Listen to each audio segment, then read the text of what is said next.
allegiance to the flag Now it's of the behind United you. States of America and to the republic for which it stands, one nation, under God, indivisible, with liberty and justice for all.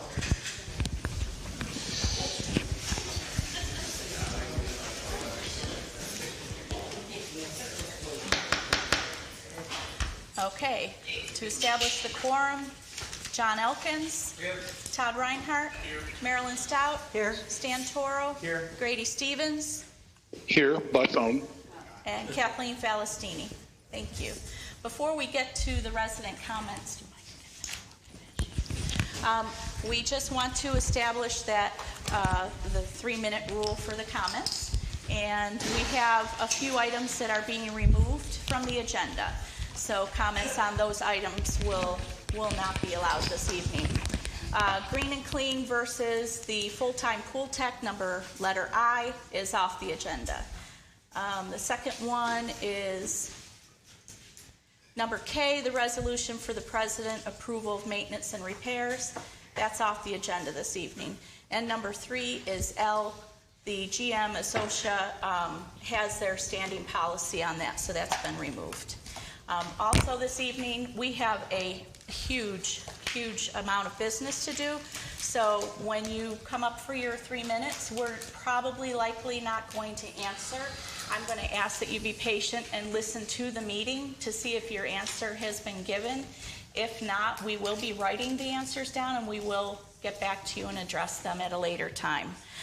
Furthermore, please, no talking, no cheering, no booing, no interjecting with the board this evening. We need to just talk amongst us, please. I'm just asking for a little bit of consideration for the agenda this evening is big.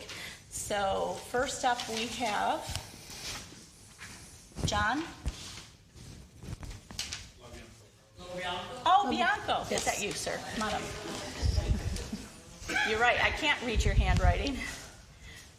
Bianco.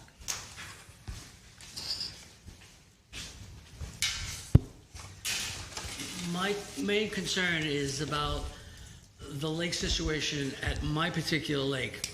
All the lakes are important here, but we've been having some situations in our lake. So I've done some research. I've tried to get some information. I would really like to be updated more on what is actually going on in my particular lake, which is lake number 1. Some of the reports talk about, nitrous and phosphorus. Listen, those are all things that are going to be in the lake. I'm more worried about the algae. My wife is suffering from a severe respiratory thing that started in February of 2022 when we first noticed from myself and other members of our house, of the buildings that we live in, 2615, that they were experiencing the same thing. So I'm more interested in getting some information and updated on exactly what was going on with that lake in that time period. Okay, thank you very much. Thank you. Mr. McGinnis, Nick McGinnis, thank you.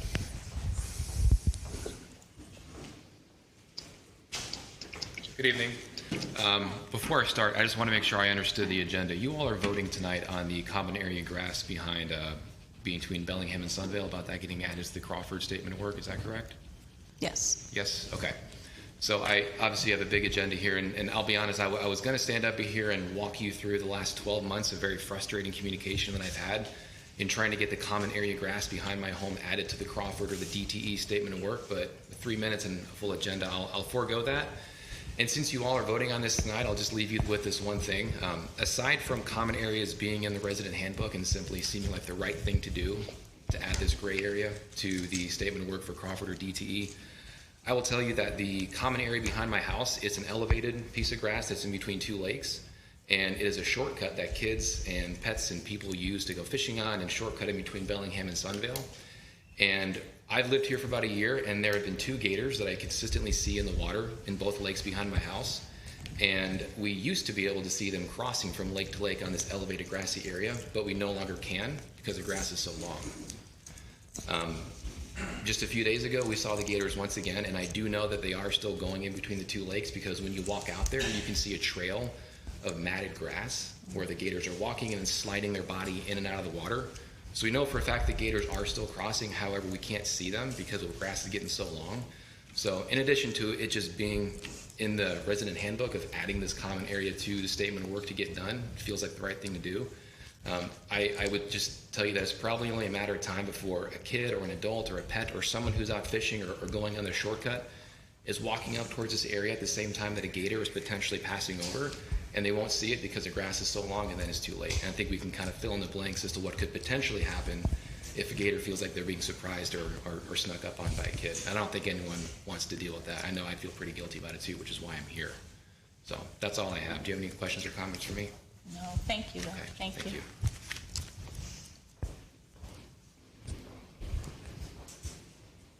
Okay, Eric, dues collections, it's not on the agenda.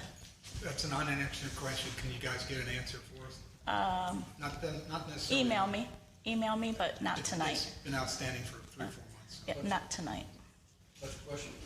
We're not asking the question, it's not on the agenda. Okay, sorry.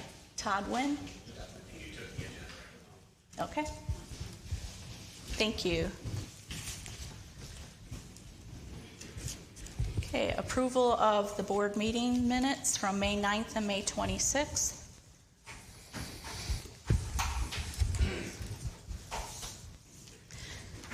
Does any board member have any corrections for the May 9th meeting minutes?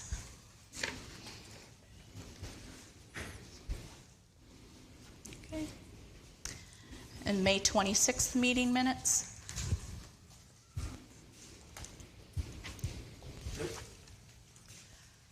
Okay. Minutes are accepted. Do you need a motion? Yes, please. Yep. Approved. I second it. All in favor? Aye. Aye. Thank you. Everybody, anybody against? Okay. Can I have a show of hands, please? All in favor? Okay. Thank you, Grady. I know you said yes. Thank you.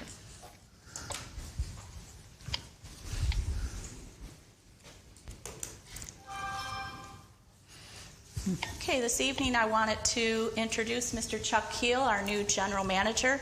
I wanted to just give a little bit of background in case not everybody knows Chuck.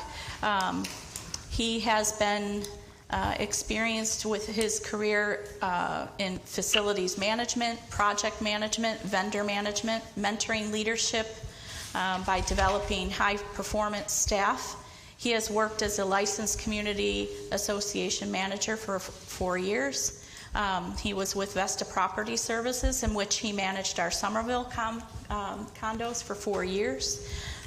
So Chuck does have a good knowledge of our Sandoval community. And a key highlight with Chuck is his project management skills, in which he managed 132 properties worldwide, achieving $14 million in reduction in profit and loss expenses.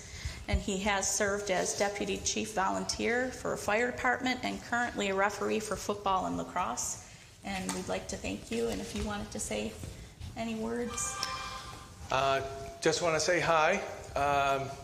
I'm familiar with some faces in the crowd back there. I look forward, I know a little bit about this job, so when it became available, I raised my hand and wanted to step up. I think I can contribute a lot. Some of my friends in Somerville hopefully agree, and I look forward to going through my orientation, my training, and getting on property as soon as possible. I'll be here on site, available to meet with folks over concerns and issues that you have. Any questions or no? Maybe not. So, Welcome aboard. thank you. Yes, thank you. Good luck. Best of luck. Thank you. Thank you. Hurry. Hurry. Hurry, yeah. Okay, as you know, we have a vacant seat on the board. That seat was also fulfilling the finance and treasury issues position as treasurer, and we have posted it 2 to 3 times through e-blast, general mail, general manager notifications, and I have one candidate to present to the board this evening, and that is Mr. Bill Simonelli. Bill, if you'll stand up. Thank you very much. Bill is currently retired, and his work experience was in telecommunication industries for telecom software and equipment and telecom service providers. He was able to utilize his strong financial analytical skills for product line profit and loss analysis, capital project development, business case with break-even analysis, customer business case development, and market trend analysis. He has very strong communication skills, and he looks forward to serving if the board will have him. Does the board want to do, yes, Marylin? Well, I didn't get to read all of the packet because of the time required. I did read his resume, and I think he's eminently qualified, so I'd like to make a motion to accept him. Okay, that's what I was going to ask. Are we going to do it verbally, or do you want to do it on paper? How would you like to vote? If required, I think verbal is sufficient. I think I'm fine with it too, so go ahead with your motion, Marylin. Go ahead. Well, I'll make a motion to accept him to this board as treasurer. Second. Okay, all in favor? Aye. Aye.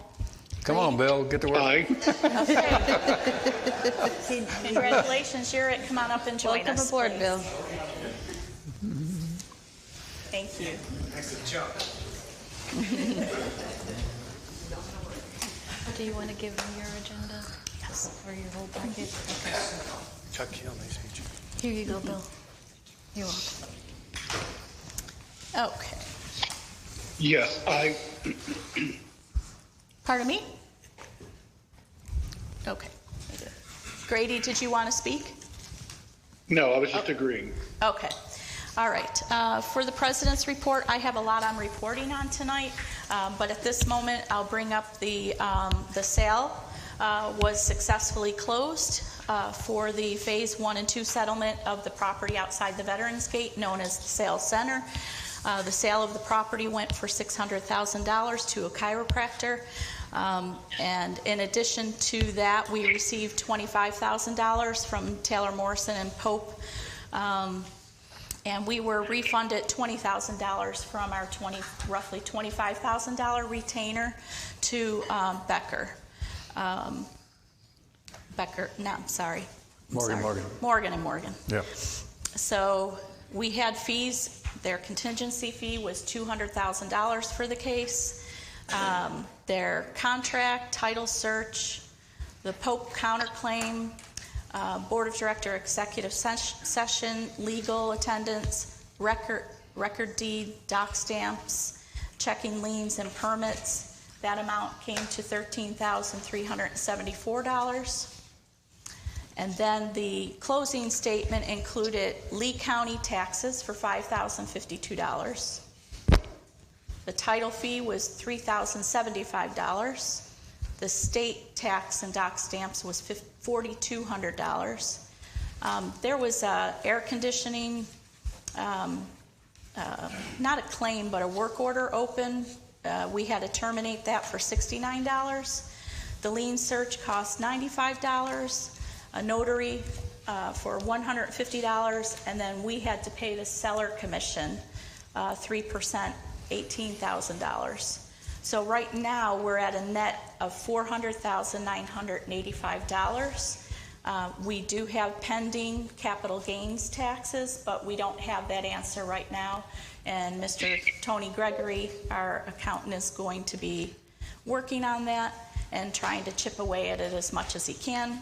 And we also have a possible $7,500 refund coming for a expert accounting witness, and it's an accounting firm, and they're still researching as to whether or not they paid us. There's a question as to whether or not they sent that in.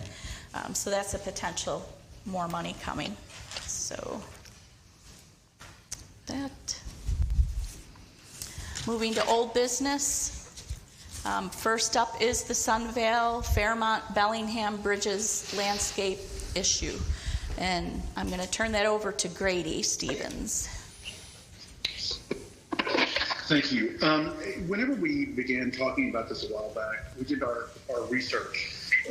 And in going back to look at these, we have to break them up into two separate sections. So you'll hear me refer to them as Bellingham Sunvale, and you'll hear me refer to them as Fairmont Sunvale.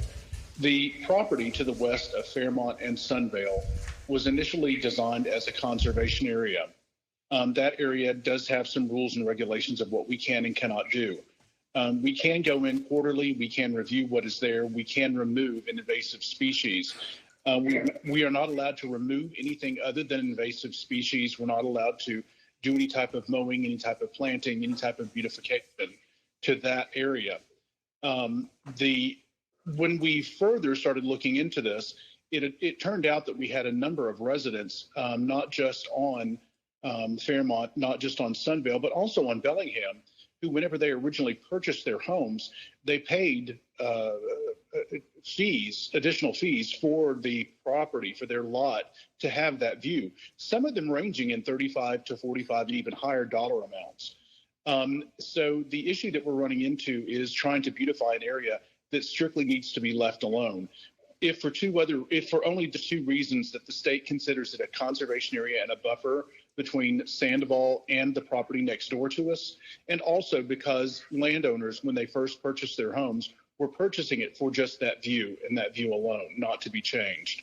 So in that particular instance, what I'm looking for the board to do is to accept a motion that we leave that as a conservation area and that we only adjust it or maintain it on a quarterly basis, and that is only to remove any type of dead foliage that's there, or to remove any type of invasive species. So that is the motion. We would like to go back to declaring that a conservation area that is adjusted such that we only do a quarterly review and only to remove invasive species. Okay, do you want to restate your motion, please? Yes. The motion is that we continue to accept that as a conservation area, that we go in and review it quarterly and only remove invasive or damaged species. That is the area between Sunvale and Fairmont, the southern area on the west side of the homes. I'll second. Okay, seconded by Marylin. Any discussion? Do we have it in writing that it is truly an environmental area? Yes, I think that Kathleen, were you the person that looked that up initially? I know that we have it in resident documents whenever they were making purchases of the lots because of the additional cost of purchasing those lots. I don't have it in writing specific to stating the areas. What we have in our CCRs and documents is the definition for conservation area versus common area. And both of those are treated differently. We do have that determination, and it does apply with the state, so I can get that for you, John. I'm sorry, Todd. Yeah, my point is I don't feel comfortable voting on something like this until we have some official word that is truly an environmental area. Why is that important? Well, if it's an environmental area, then you'll have specific guidelines that you're able to do, such as Grady highlighted. And if it's not an environmental area, then we need to address the issues that people have brought up in regards to the maintenance of it.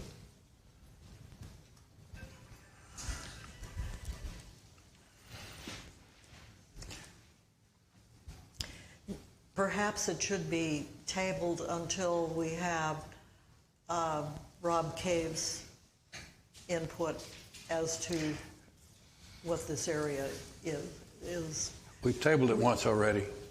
Pardon? We tabled it once already. We tabled it last time. It's true. And since that time, we've taken pictures and things like that. I think the idea of it being an environmental area is really not the issue. The issue is whether or not we consider it a common area, one that has to be treated like a park, or whether it's treated as just a straight common area.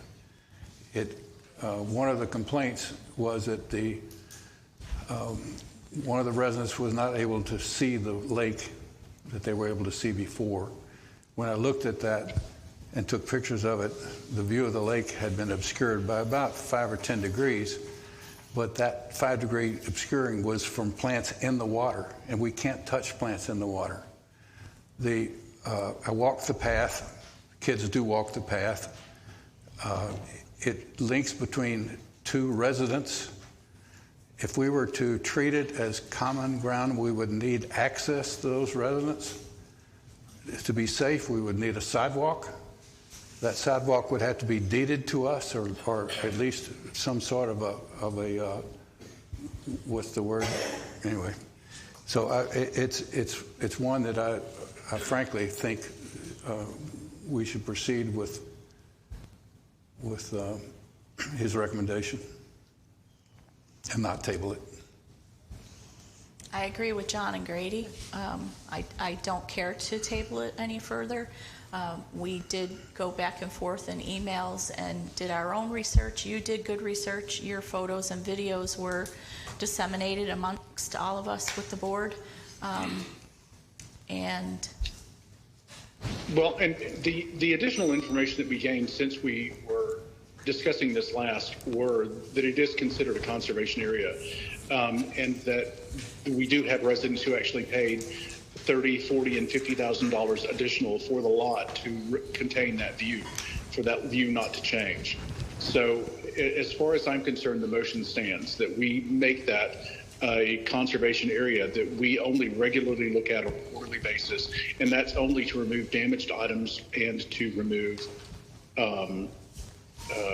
invasive species. So that's the scope of work, is just to do basically pick up of stuff. Is that my understanding? Quarterly. Right. Quarterly. That really is supposed to return to and remain a natural area. It's not something that was meant for people to go onto, or to be meant as an attraction type of an area. It should have been a natural area, and that's how it was built and sold for many residents on Bellingham. Marylin? From the emails I read, I would certainly consider it to be not a common area for all the reasons stated. I just was not sure that it was defined as the conservation area, and that was what caused me to question, as Todd did, whether there's something in our deed, our documents, that indicate that it's a conservation area. I think it's required. I don't think it has to be a conservation area for us to make the decision. To make the decision? Yes. If it is, so be it. But I really don't think it's the biggest thing is it's only linked by private property. And for us to take responsibility, we would either need deeded property rights or an easement, and probably put a sidewalk through there. It's a beautiful little place, and I understand. I don't want kids to get run over alligators either, but alligators are everywhere. I have one last question. What is the cost for quarterly maintenance? If it were to be done quarterly to standards of a walking path, mowing, that type of thing, it would be $17,000. The quarterly would be a one-on-one type of an item, and that would be dependent upon what needs to be removed as a invasive species or a dead plant.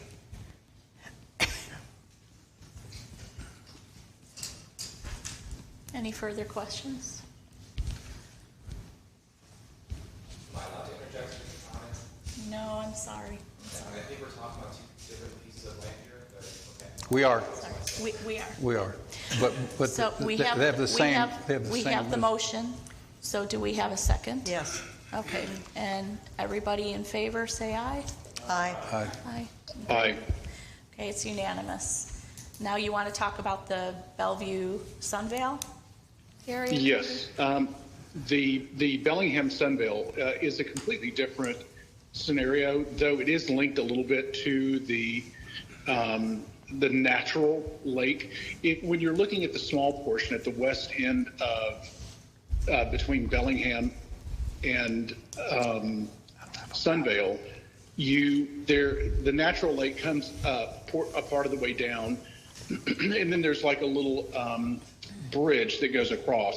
The issue is that the preservation, that lake preservation portion stops right at the edge, and there is lake bank, a pretty good size of lake bank that lies between 2, 3, or 4 houses that are there. The issue that we have is that the homeowners that are interested there want us to come in and mow that, which of course we don't have deeded access, and we can't come down the lake side without further damaging the lake banks. My motion is to allow those interested homeowners to mow those portions of properties behind their homes up to that lake to maintain that themselves. I know that sounds like an unusual practice, but when we're looking at all of our homes, when we look at the survey lines, very few of us, if any, own down to the lake. Very few of us, if any, own out to the street. So we take it under our own control to keep those mowed front and back. And this is one of those areas, while this is one of the larger areas, this is an instance where I would move and suggest that the affected homeowners have that mowed themselves. In the event that they're not willing to mow that themselves, then they could allow that to go back to a natural setting. That's not the concern of the Sandoval, because we do have a lot of areas that go back that are natural. While we don't technically own this piece of property, it's not technically considered common area.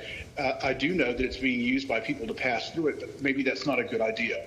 But the key here is that I don't think that the homeowner association is willing to pick that up without deeded access to the property. And it's not so large that the homeowners that are affected could not mow that additional portion of lawn. So my motion would be is that we allow those homeowners, if they choose to do so, to mow those additional portions or add that portion of mowing to their yard, even though they don't own it, but it would be to their benefit to see that taken care of. I'll second. Any discussion? Todd? How many people are impacted by this specific motion? It looks to be 2 mainly, but when you start looking at the map, it could be, a couple on either side. But I think that we've really only heard from 2 people that are interested in it.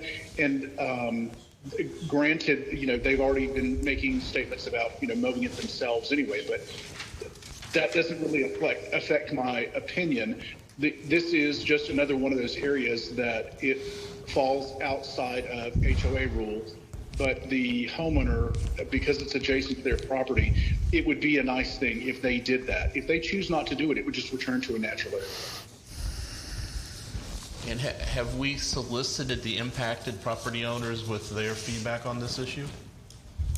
Yes. It ranges from, I don't mind if somebody comes across my lot to go out there and mow that. I'm not concerned with them, breaking a sprinkler head, things of that nature. They're very, they're very active in allowing us to get somebody in there. The question is, as we go in there, if we do damage something, are we responsible? If somebody gets hurt in there, what's the liability of that?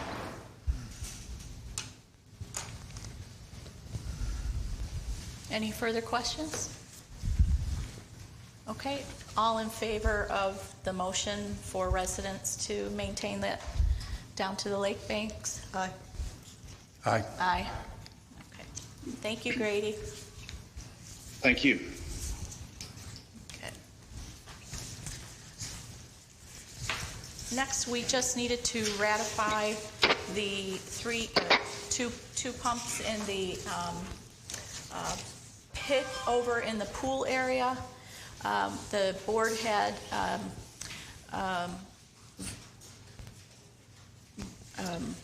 approved this to be done, $18,500. The pumps are sitting low in a pit. Those pumps were previously replaced. The original pumps were meant for that kind of work to be sitting in the pit, waterproofed, and needed that type of elevation in order to get the water shooting up into the fountains and for the slide. They were replaced with pumps that were not waterproof and meant for that kind of work, and that's why they keep shutting down every time there is heavy rainstorms and that area gets flooded. There are some pumps in there to draw the water out, and many times the water has been too much, and the pumps needed repair. So we are in the process of doing those repairs right now. We're waiting on city permitting for that. So I'm not familiar, I'm going to admit, with ratifying, so if somebody can guide me, what do we need to do? Need to make a motion A motion. to ratify the proposal that you approved for $18,500. Okay, somebody can make that motion. President's not allowed to make motions. Sure you can. I'll make the motion to, for the proposal. I believe it's been completed, or it's about to be. It's been... We're waiting on permitting Yes, from the yes. city. And with that being the case, it's an easy motion to make to accept and pay for the $18,000. I second it. Let's let the pools get working. Come on. Yeah. Any discussion? No. Okay, all in favor? Aye. Aye. Grady? Grady, okay, thank you very much. Okay, committee charters for approval.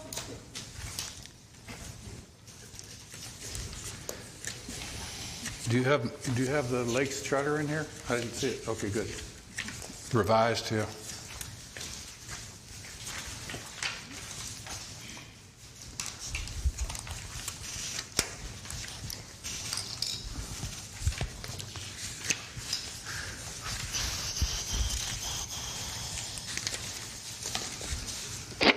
John, did you want to, that's a lot. Did everybody get a chance to review the Lakes Committee Charter? We had difficulty due to absences and illnesses with Associa management. We're not able to get these out to us timely by email. I did the best I could and shot those out, but you may not have had a chance to read them. If you want to.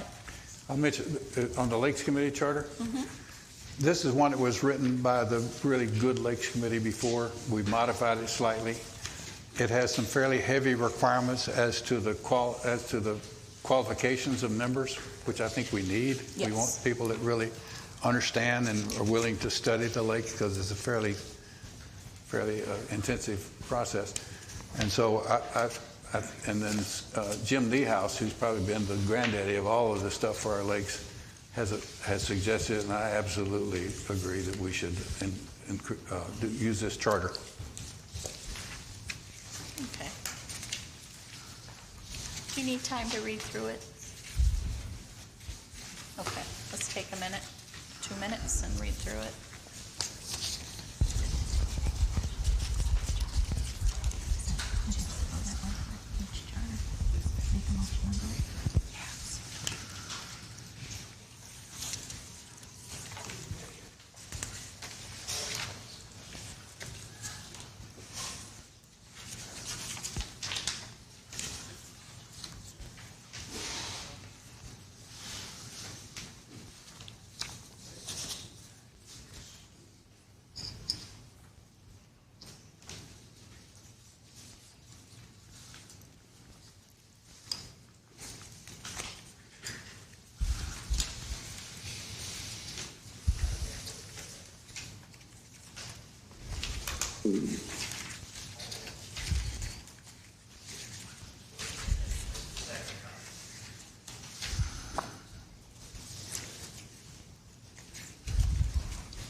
Are you ready for a motion?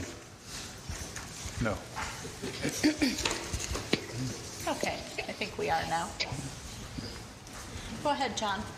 I move that we accept the submitted charters. The Lakes Committee. Of We have all more of them. charters. Oh, did it? Yes. All of them? Okay. Yes. We're not going to read every charter, are we, tonight? No, I was going to vote on each charter.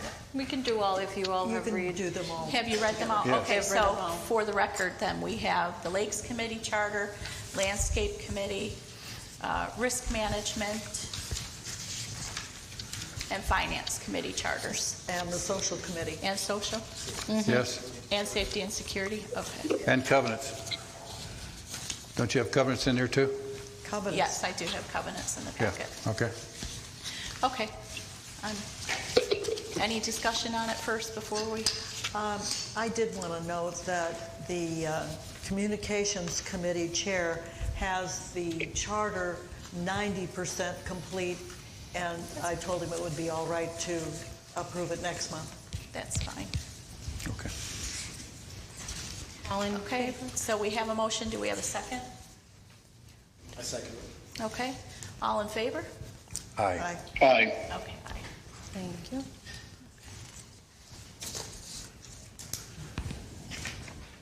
Okay, the Envera Ad Hoc Committee, has completed their mission with reviewing the contract. The contract with Envera has been renewed.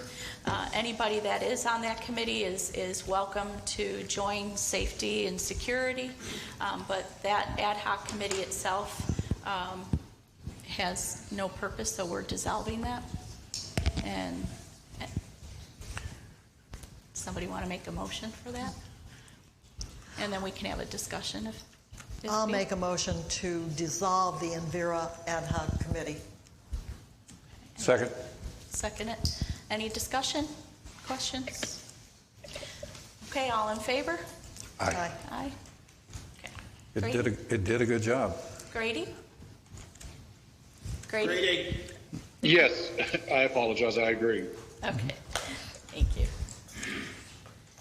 Okay, the Strategic Planning Committee, the reserve study has not even started yet, and that will begin, Todd, August, September? Is that right, they had said? Roughly August, September, that study will start, and that's going to take some time. So we are going to dissolve that committee at this time, and then we are going to rearrange the committee after the study is completed. If somebody would like to make You a don't motion. need a motion. It's never been created. That's true too. But Is there a necessity for a motion to dissolve something that's never been formally approved? No, I don't think so. there isn't. I don't think so. very well. No.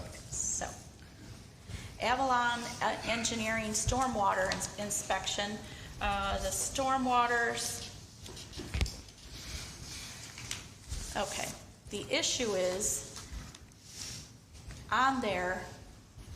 We bill Surfside Shops, and we also bill Dr. Zakovich office, and Somerville condos are billed at 11%.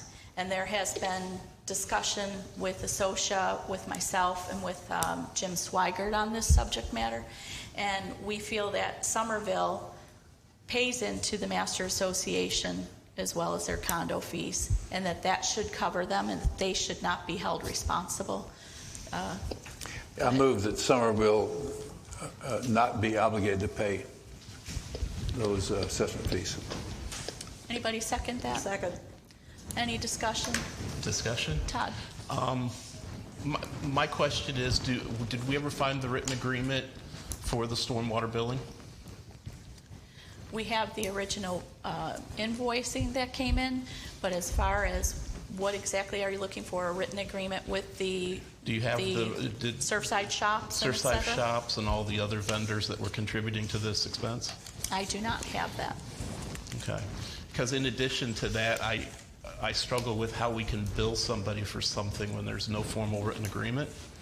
In addition to, there's $10,751 on the balance sheet under other receivables that's been carried on the books for over a year because these particular entities were billed for stormwater over the prior years and never have paid.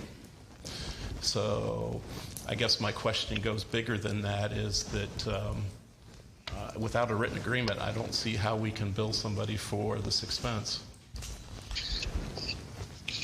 I had lengthy discussions with Kathy Pryor, the GM, on the subject and what she was doing. I can't say what FSR and Pope did. I have no idea what they did in the past, but she took the engineering that explained how things were broken up between the shops and the different properties and attached an invoice with that. However, nobody paid. I'd like to see. Maybe Mr. Zivkovich paid. He inquired, so is he here tonight? He may have paid. I'd like to suggest that the Finance Committee research this and give us a recommendation. Because in addition to the shops at Surfside have been chopped up in regards to, it's not one parcel. I think there's 3 different owners in the buildings that exist, and that particular association that contributed as well, and I think a portion of this accounts receivable is also Hayden Lane Maintenance. That association has been dissolved, so the chances of us trying to recover monies for either the stormwater or Hayden Lane reimbursement on expenses is probably very slim. Okay. All right, so we will do that and move it to the Finance Committee. And I believe the new GM will be having discussions with him to talk with Surfside shops regarding the issue. So, Are we tabling? We're not doing the motion? yeah, no, the motion is specifically for Somerville. That's right. It has nothing to do with the motion. Right. So the motion, any other discussion? Because then it will go to vote specifically for Somerville. Okay, all in favor? Aye. Aye. Aye. Okay, thank you. And then we will move this to Finance and get on that. Okay. Last year, we started the project of sidewalk pressure washing, and they got through half of the community and were stopped because it was getting too expensive. So I don't know if the board of directors who made that call. I wasn't part of that last year. So we received 2 estimates to continue the cleaning of that if the board thinks that we need to move forward. And if we need to move forward to finish the other 50% of the community, then we need to know which bid we need to go for. I spoke with the Finance Committee on this, and the Finance Committee just said that it would be up to the board decision, that they had no input for it. Have we had any other bids? Just these 2 bids. 2 bids. Oh, there are 2. What's the other one? Okay. Is Brightside in there? Brightside is Yeah. $16,920. Ooh. And Benitez pressure washing is $11,000. But first, the first question is, do we feel that the community needs the other 50% of the sidewalks pressure washed? I have a question. Yes. So is this for the Esplanade, or is this for the sidewalks that go through the residential area? I personally don't know what 50% is left to be cleaned. But it would be all the common area sidewalks that were not done and stopped. Common area, sir, it's not the residential sidewalk. It's not street sidewalks, correct, not neighborhood streets. Have we ever done this in the past, prior to this last time? In our history, have we ever done sidewalk spraying? I've seen it done before, sure. I have, because the mildew on the sidewalks get really slick. Yeah. If there's the morning dew and the walkers, and there's a certain fruit that drops from the trees and smashes everywhere. What I would rather see is that maybe give a task to our new manager to say, tell us which ones need it, and let's do it selectively rather than blanket to save money. Does that make sense? Or if it doesn't, tell me. You know, No, do we got a better deal if we do it all at once? Huh? Yeah, neither one of the bids mention the areas. And you said 50% has been accomplished Yes. A year ago? a year ago. Do you have the cost? What was the expense for doing 50%, or do you have that number? No, I don't. Okay, so you want to table this and, I think we should scrub it a little better, Mr. Finance. Nice pun. Yeah, I really do, because it just seems too unspecific to me. It also, I think, would make sense that, you know, that you've got the short-term issue for this year, plus you've got to look at trying to build this into the budget for ongoing years. Yes. So yes. you've got to, if we're going to do parts of the community every year, we need to get that factored in going forward. And we would need to kind of anticipate how frequently you have to do it. Every 2 years, 1 year, 5 years, you know. Because, you know, our roofs last, when we do that for our roofs, it lasts about 3 to 5. Yeah. okay, so we'll move that on Now, too. once they clean it, are they sealing it or just cleaning it? Do you know? Well, the bid would have to say ceiling. If they don't seal it, it'll come back quicker. No, they're not sealing it.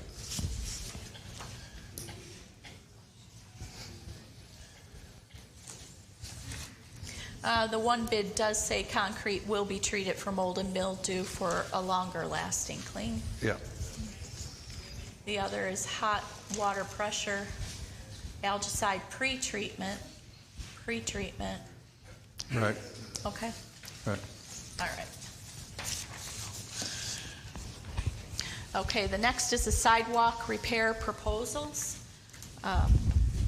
We have two companies. One is Atlantic Southern Paving and Seal Coating, and the other is Florida Sidewalk Solutions. It does not really compare apples to apples. And the one company, as I had stated previously in an email to everybody, literally gets to the root of the problem because they will dig up the roots that are causing some of the popping of the sidewalks. Will they dig them up or actually cut They're going to dig them out. cut the tree roots? They're going to dig the root out. So that I would imagine that would. What's the price of those? Do you have? I can't. Okay. I'll tell you, but I was just wondering if you had them. Yeah. I see it. This one is $24,492. Well, it's the sidewalk trip that cost us all the money in the lawsuits, right? Yes. And We have to do it. We can't leave that hazard. So. we did have a recent fall Yeah. within the past 2 weeks. And Yeah. Okay. I'd say let's do the one that gives us a better solution.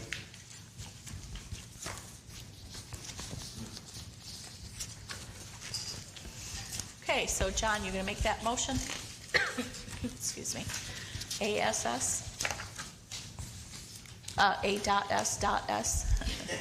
You want me to make, Yes. so moved. Okay.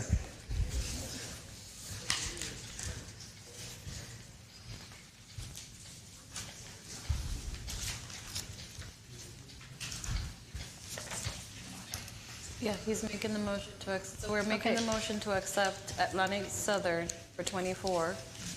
And is it seconded? Second? I'll second.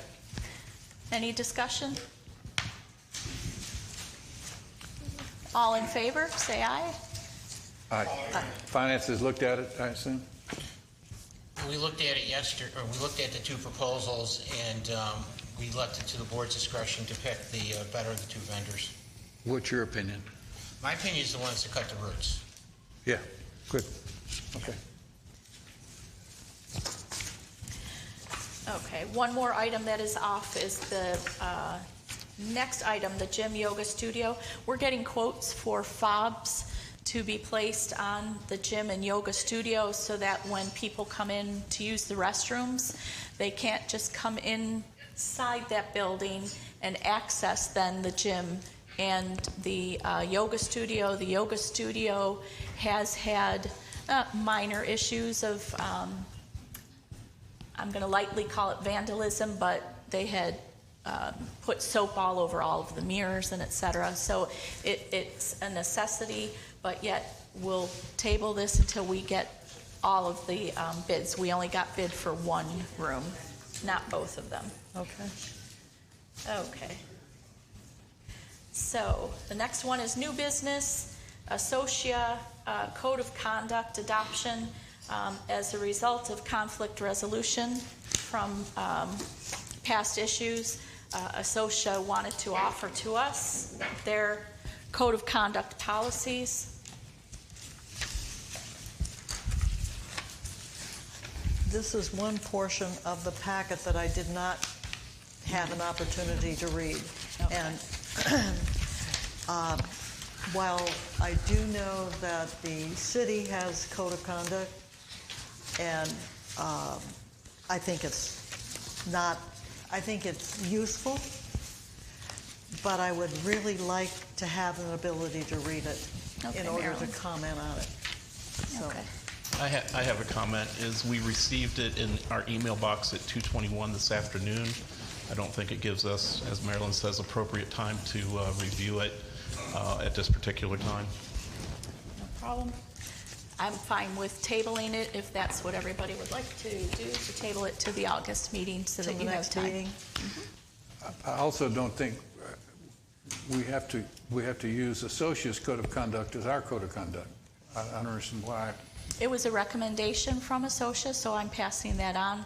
And it was my duty to make sure that we had some result for conflict resolution. So we will table that till August.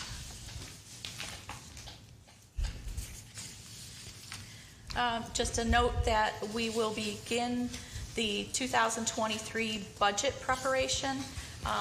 Finance Committee, it's going to be in my report, but they are requesting for all committees to be submitting their recommendation for budgets for the next year.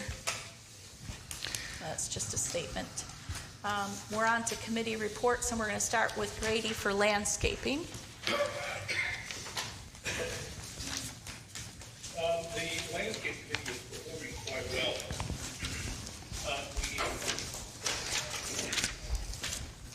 Led by Sarah and Linda Duclos.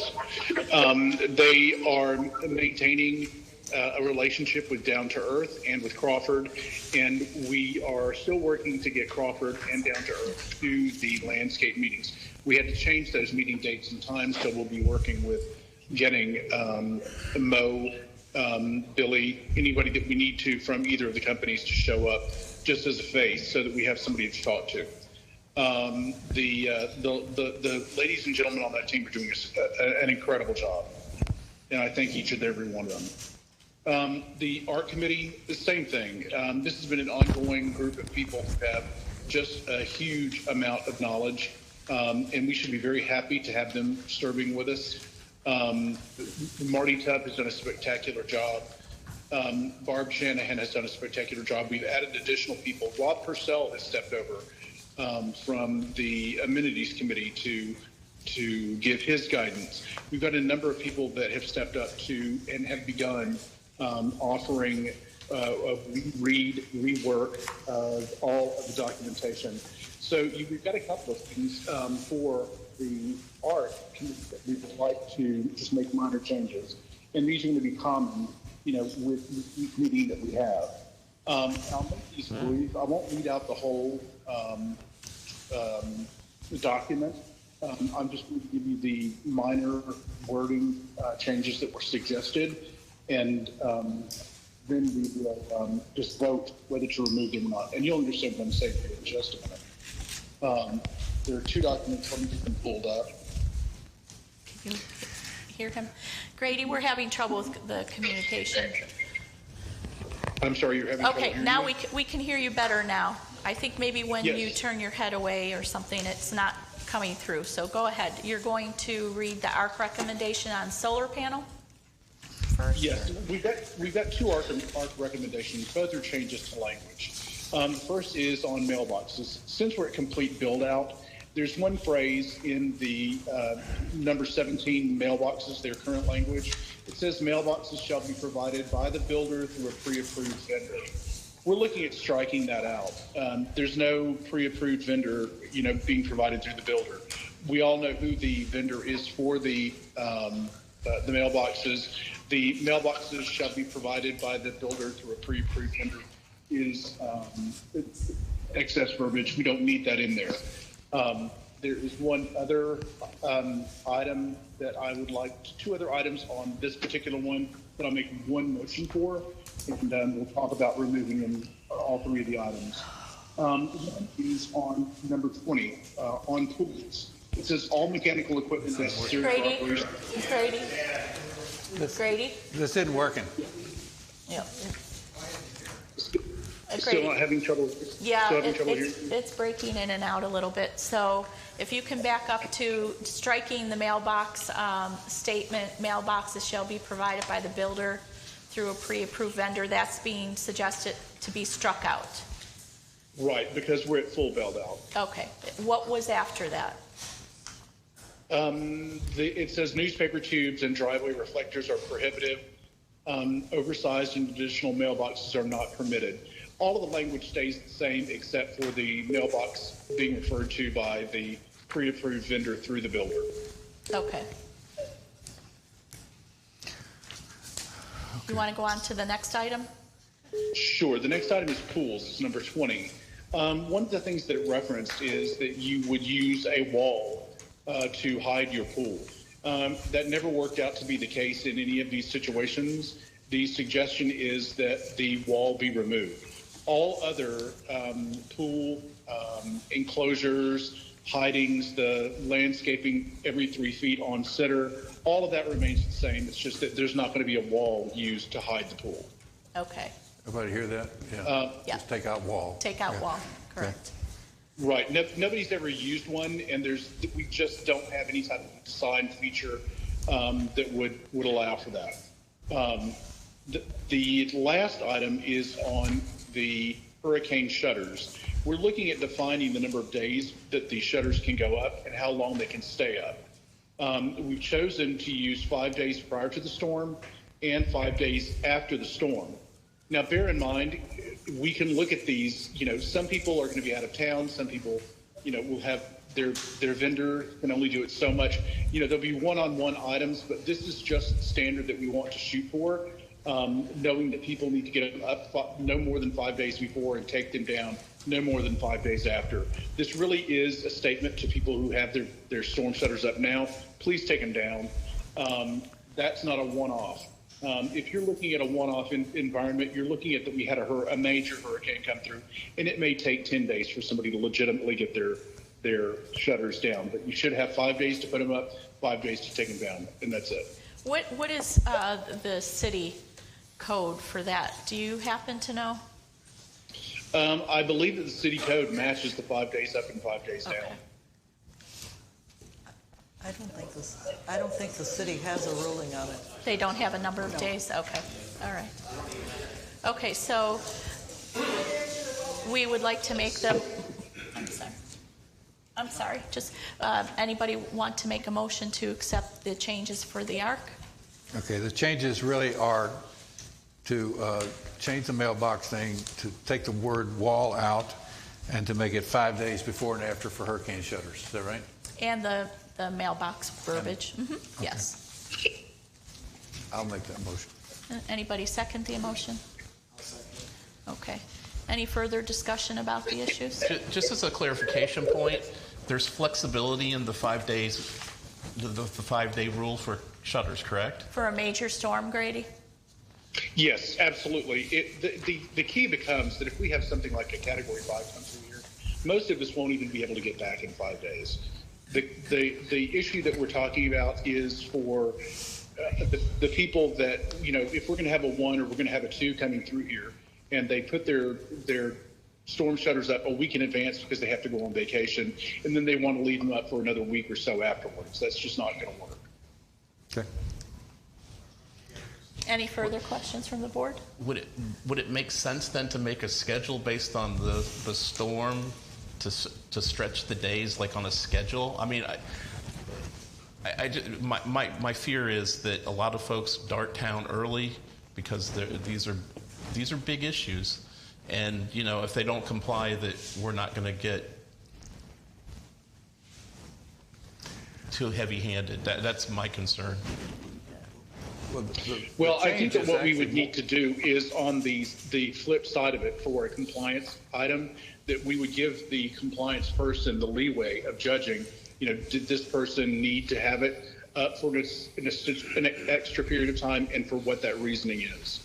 And I think during major storms, it has been in the past, there's been discussion from the board and general manager direction about how to prepare and et cetera. And if we're expecting a major storm, perhaps we can state that we're going to allow at this time to additional days to hang them and additional days to take them down.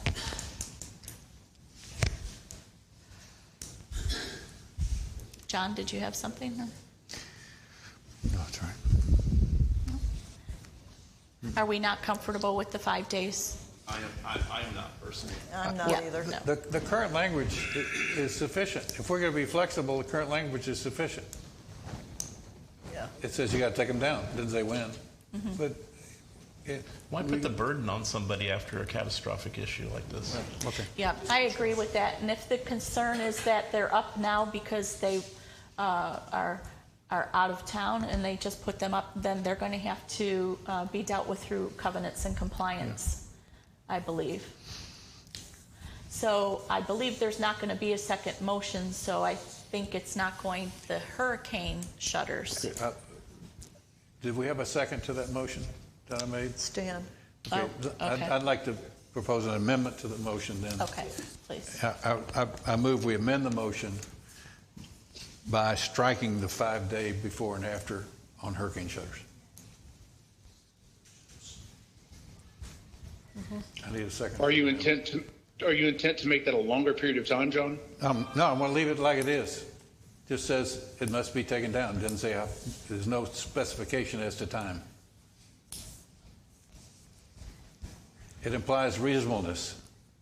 Protective coverings must be removed after the storm warning has ended. Right. Right. The implication is be reasonable. Anybody agree with the amendment? Well, So John made the motion. Do we have a second to his amended motion to just drop off the 5 days before and after?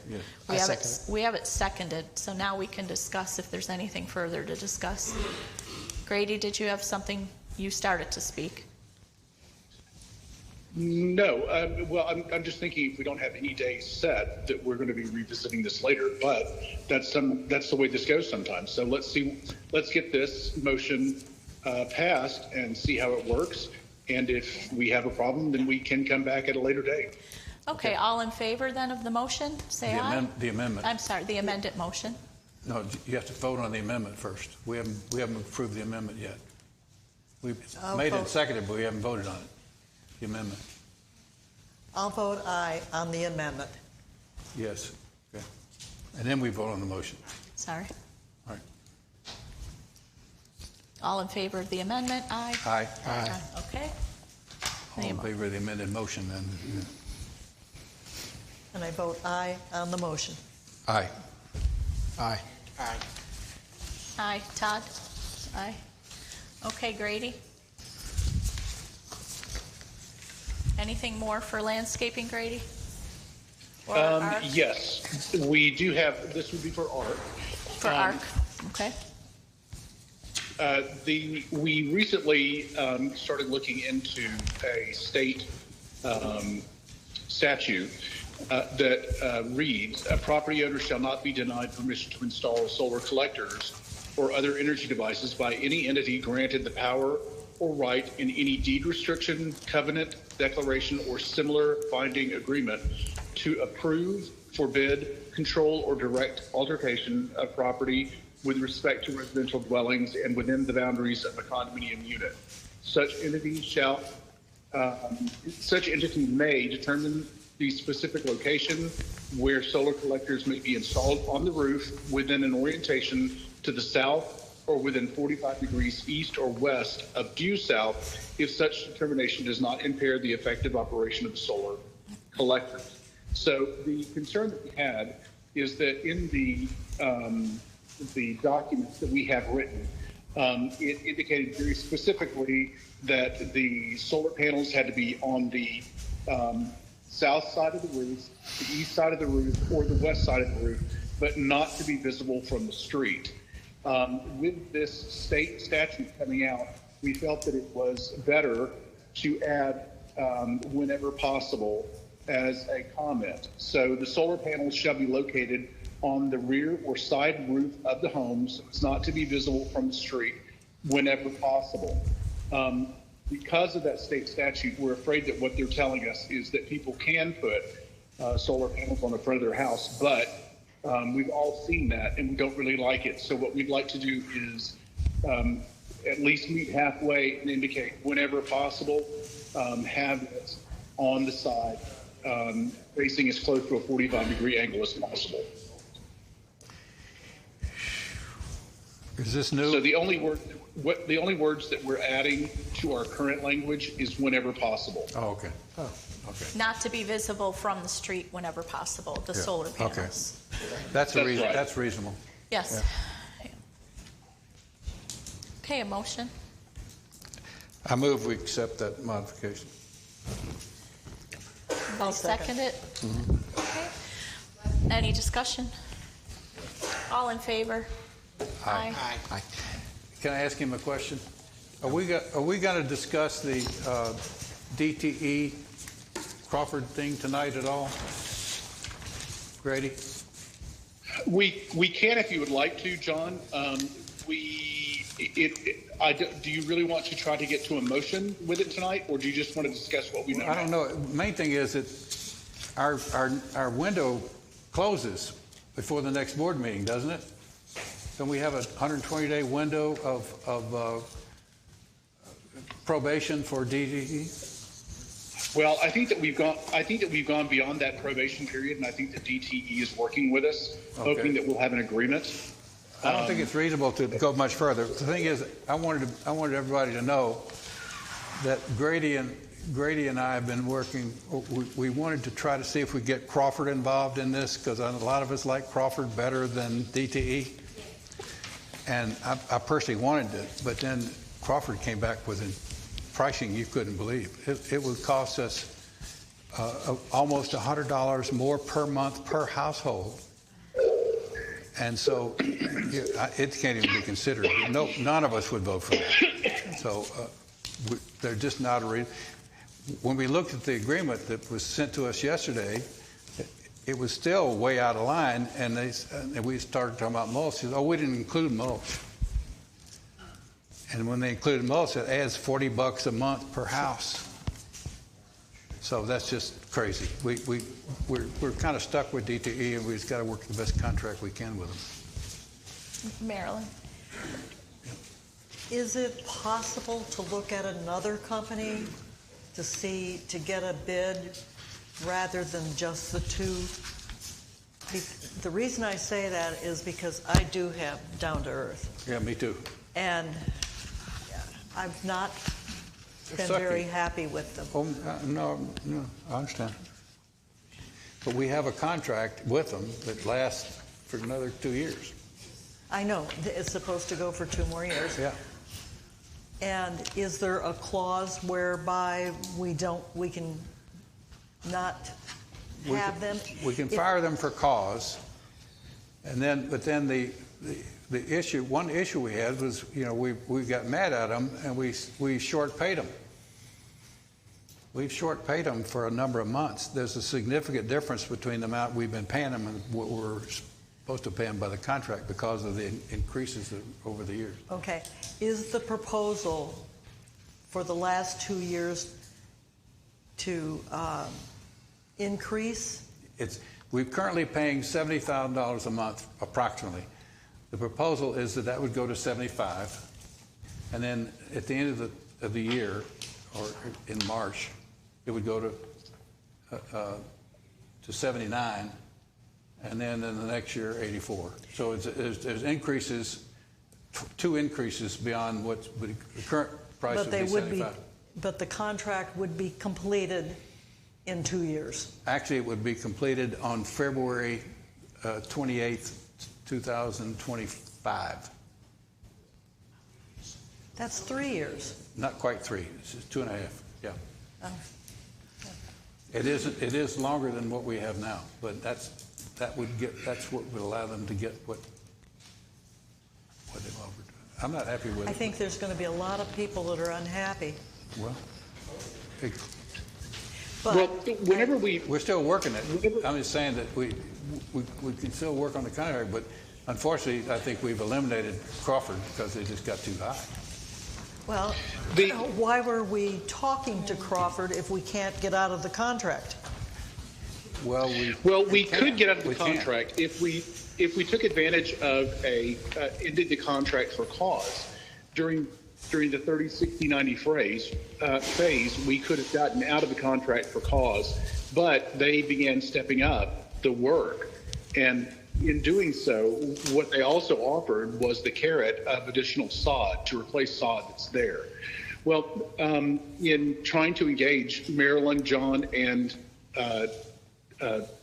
Reinhardt, who are DTE customers, I wanted the three of them to look at it from a marketing, a financial, and a contract perspective.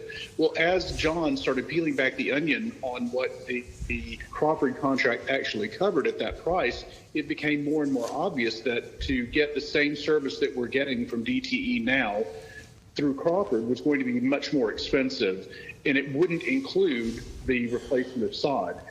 I think that the other two differences are that we're under a multi-year contract with DTE, and we're on a year-to-year contract. If we accept Crawford, they're determining a 3% increase year over year. There are a couple of caveats here. If we short and step out of the DTE contract, are they going to try to go back and recover the funds that we had been underpaying them previously? I don't know. The only thing that I know is that they've done some major stepping up, bringing Billy back, working on things. They've really been putting in a lot of effort to get things back to where they should be.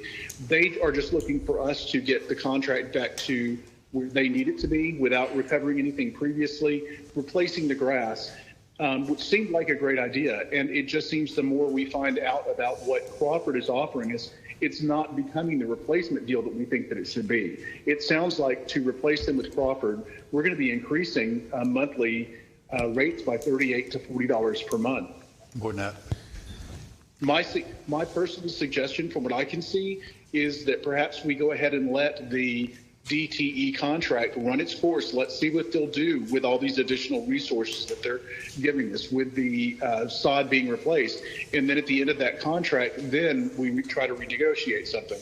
It's just that Crawford's operating on this cost of living scenario that really just is well and above what DTE is charging us. And how long is that contract with DTE? We've got 6 months, 2 months, and 6 months, so it's roughly 2 more years.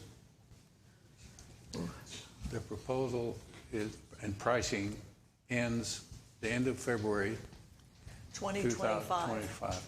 Okay. Todd? This is a classic case of be careful what you wish for. My question is, and I'm going to sound like a broken record, but there you go. To music. Do we have this agreement with DTE on the discounted price in writing? The new one? With what we're paying now, less than the contract. Do we have that in writing? Of course not. Okay. So we're, go ahead. I'm sorry, go ahead. So are they invoicing us at the contract rate? And we're just paying them less? I don't know. So are we treating the delta as Spooner did that. Pardon me? Spooner did that. So if I could continue for just a moment, my concern is that this is Pandora's box kind of along what you're saying, is that we have a contract that says X, and their contract for this year allowed them to increase their billing to an increase of 10%, which is the CPI index, which you all know, you've heard in the news lately. It's the inflation indicator. And so that's a 10% increase that they were due in 2022.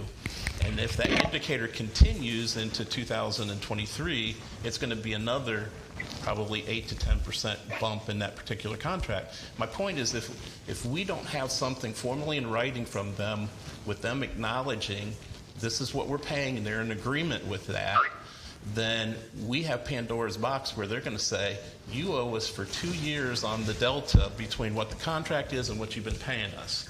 So again, I go back to, if we don't have it in writing, we need to be planning accordingly. But at the end of the day, I need to say this to my fellows that, on Greendale and the neighborhoods that you all live in. Yeah. DTE is terrible. Yes. I mean, let's just call it what it is. But again, my original comment is, be careful what you wish for, because the Crawford bids were just exceedingly high. But it goes along with what Marylin says. We need to be figuring out an alternative while we have an opportunity, but it looks like we're married to the contract till 2025. Parenthetically, Crawford has extended their work schedule to the weekend because they can't get sufficient staff to do during the day for the current job. That's not true? No, that's not our problem. No, I'm sorry. Sorry. I'm sorry. We all have opinions and strong opinions. It's just that if we agree to the proposal made by DTE, all that underpayment is washed away. Yes. The amount we would pay starting immediately upon agreement is less than the amount that we would have had to pay in the contract before. Correct. It would have been close to $80,000 a month, and instead it'll be $75,000. Correct. So we're really kind of, I can't say it, stuck. Screwed. We're where we are. We We're really stuck. can't get out of this deal, I don't think. That's for the same level of service.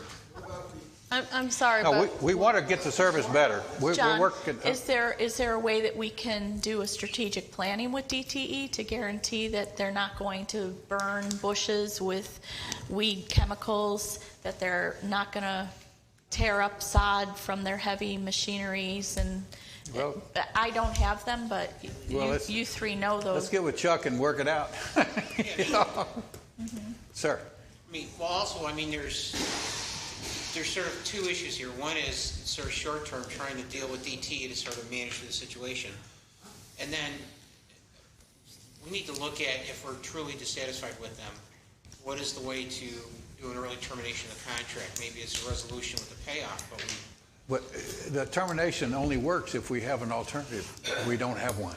well, then we need to start looking. Yes, we do. And then we have to accept the fact that we have to pay for what we want. Yes. Marylin? I believe the company prior to Down to Earth was Brightside. That was their name. Not the same one as the... Not the same one that, okay. But I believe they did a decent job. I have not, I know, maybe nothing is perfect, but this is the worst it's ever been. Yeah, it is. And I even sent in a work order telling them not to touch my yard. I'm gone. I come home and it's scalped. So what is the deadline to letting DTE know? According to Grady just now, we're past them. We're past the deadline. Yeah. Yes. Okay, so we need, we as a board need to decide tonight, then I would imagine, are we going to get other bids from other companies? And if so, do it fast. If not, then the other choice is to keep DTE.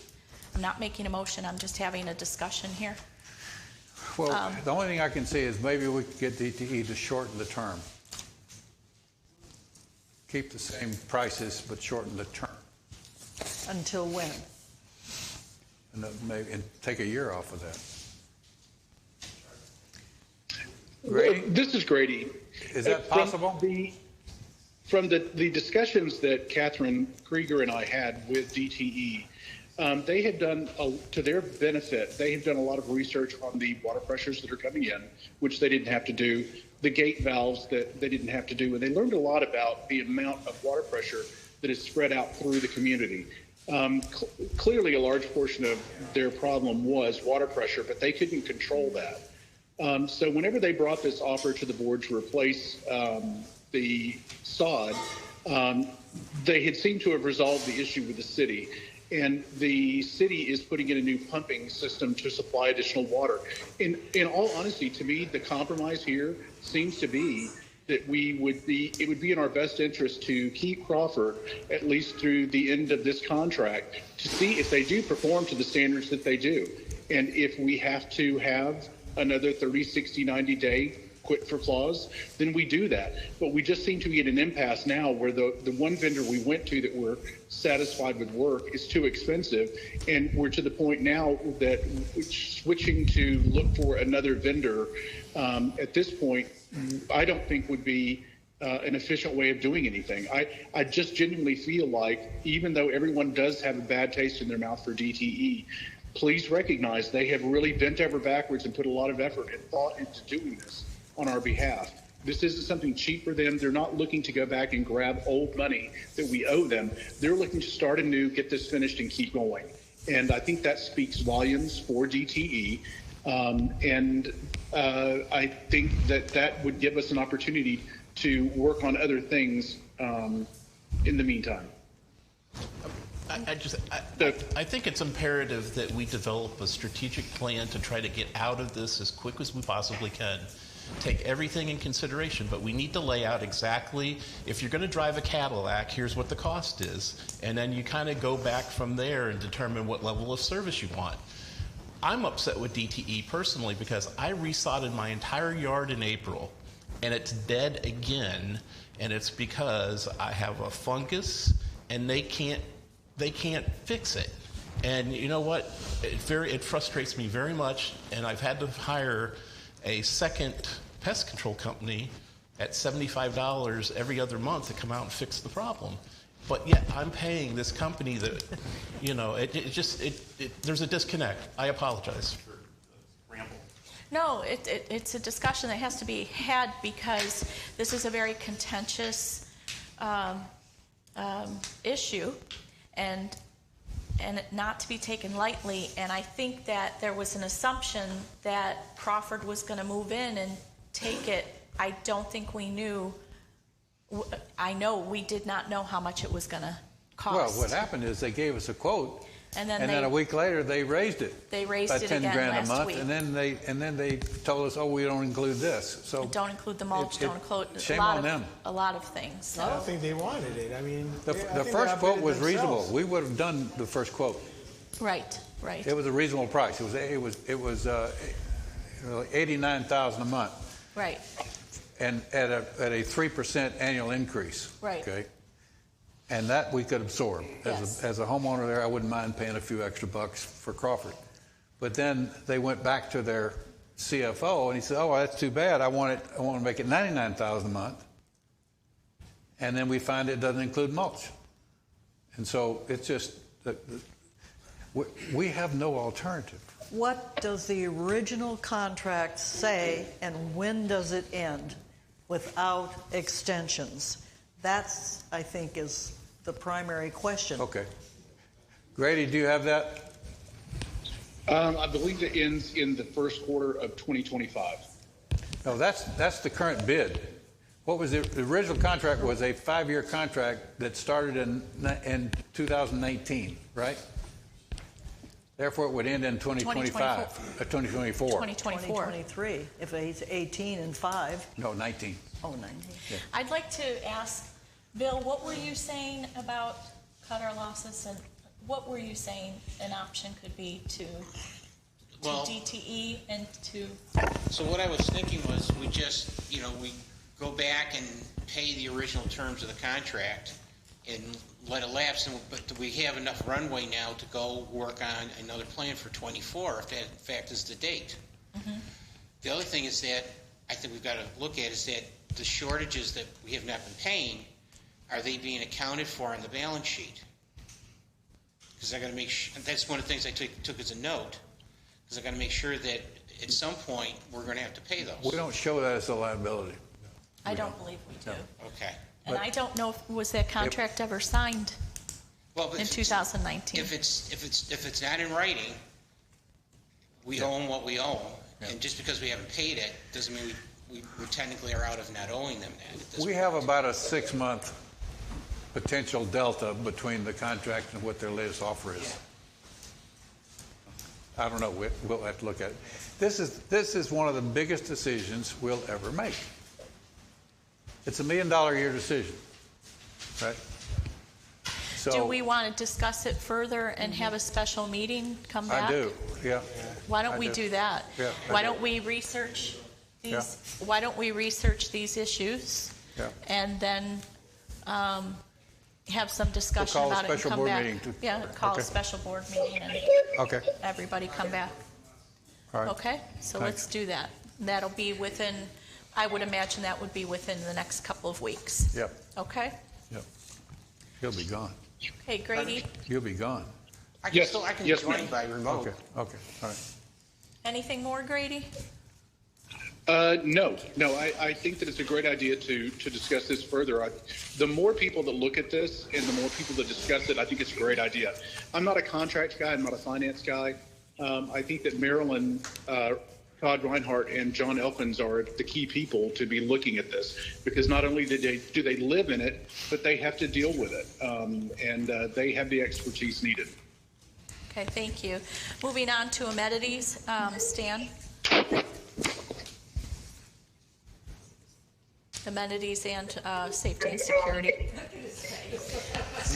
Aw. Continuing the bad news, the pool, we'll start out with the pool. First, the amenities committee just got formed. So me and Brian have, since I came on the board, we've been working a whole bunch of things, trying to get everything done. Kathleen already touched up on the 2 pumps. There's really nothing to say. We have them. They're fixed and waiting to be put above ground, and we're waiting for the permits. Should be 3 weeks, roughly. So it's moving forward, and the water feature should be back on hopefully within a month. The grates with the cones in the front, we're having a hard time getting anybody to make those. The one guy that the Clints looked up that did it originally is not calling us back. Brian is getting on it. Guys just ghosted us. We can't blah. Clints are looking into a different company. Brian's going to look into a different company. We got to figure out, somebody's got to make those metal grates. If not, then the whole thing's got to be replaced with plastic or wood or something. Those cones have to go. But we're working on it, and that's where we are. No, it's hard, man. Nobody wants to work. Everybody, it's not a business, or too much business is crazy. The umbrellas, they're still in back order. They're on their way. Right? Huh?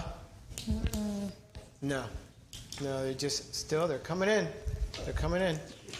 That everything else with the pool, the motors and all that, that's a work in progress. Once again, Brian and I spoke, and he's trying to get the 2 big guys to talk to each other, so the little guy comes along, and then get it all together and do it all at once. We have a little bit of a time to get that done. If not, maybe we'll piece it out. Winter time's coming. The heater's got to be replaced. The money's there for the heaters. That's not an issue. Everything else, we just got to get, once again, the companies to come together and do the work. I didn't realize what an engineering mess and marvel the pool is. That's a gigantic pool. And next to gutting the whole thing and starting over, we're just going to work on it. Good thing is saltwater system and a couple other pieces one piece was broken with the saltwater. This is where I draw a blank. Wires were cut. Yeah, where the wires and the saltwater and they're very expensive boxes, they can be fixed. We don't need new ones.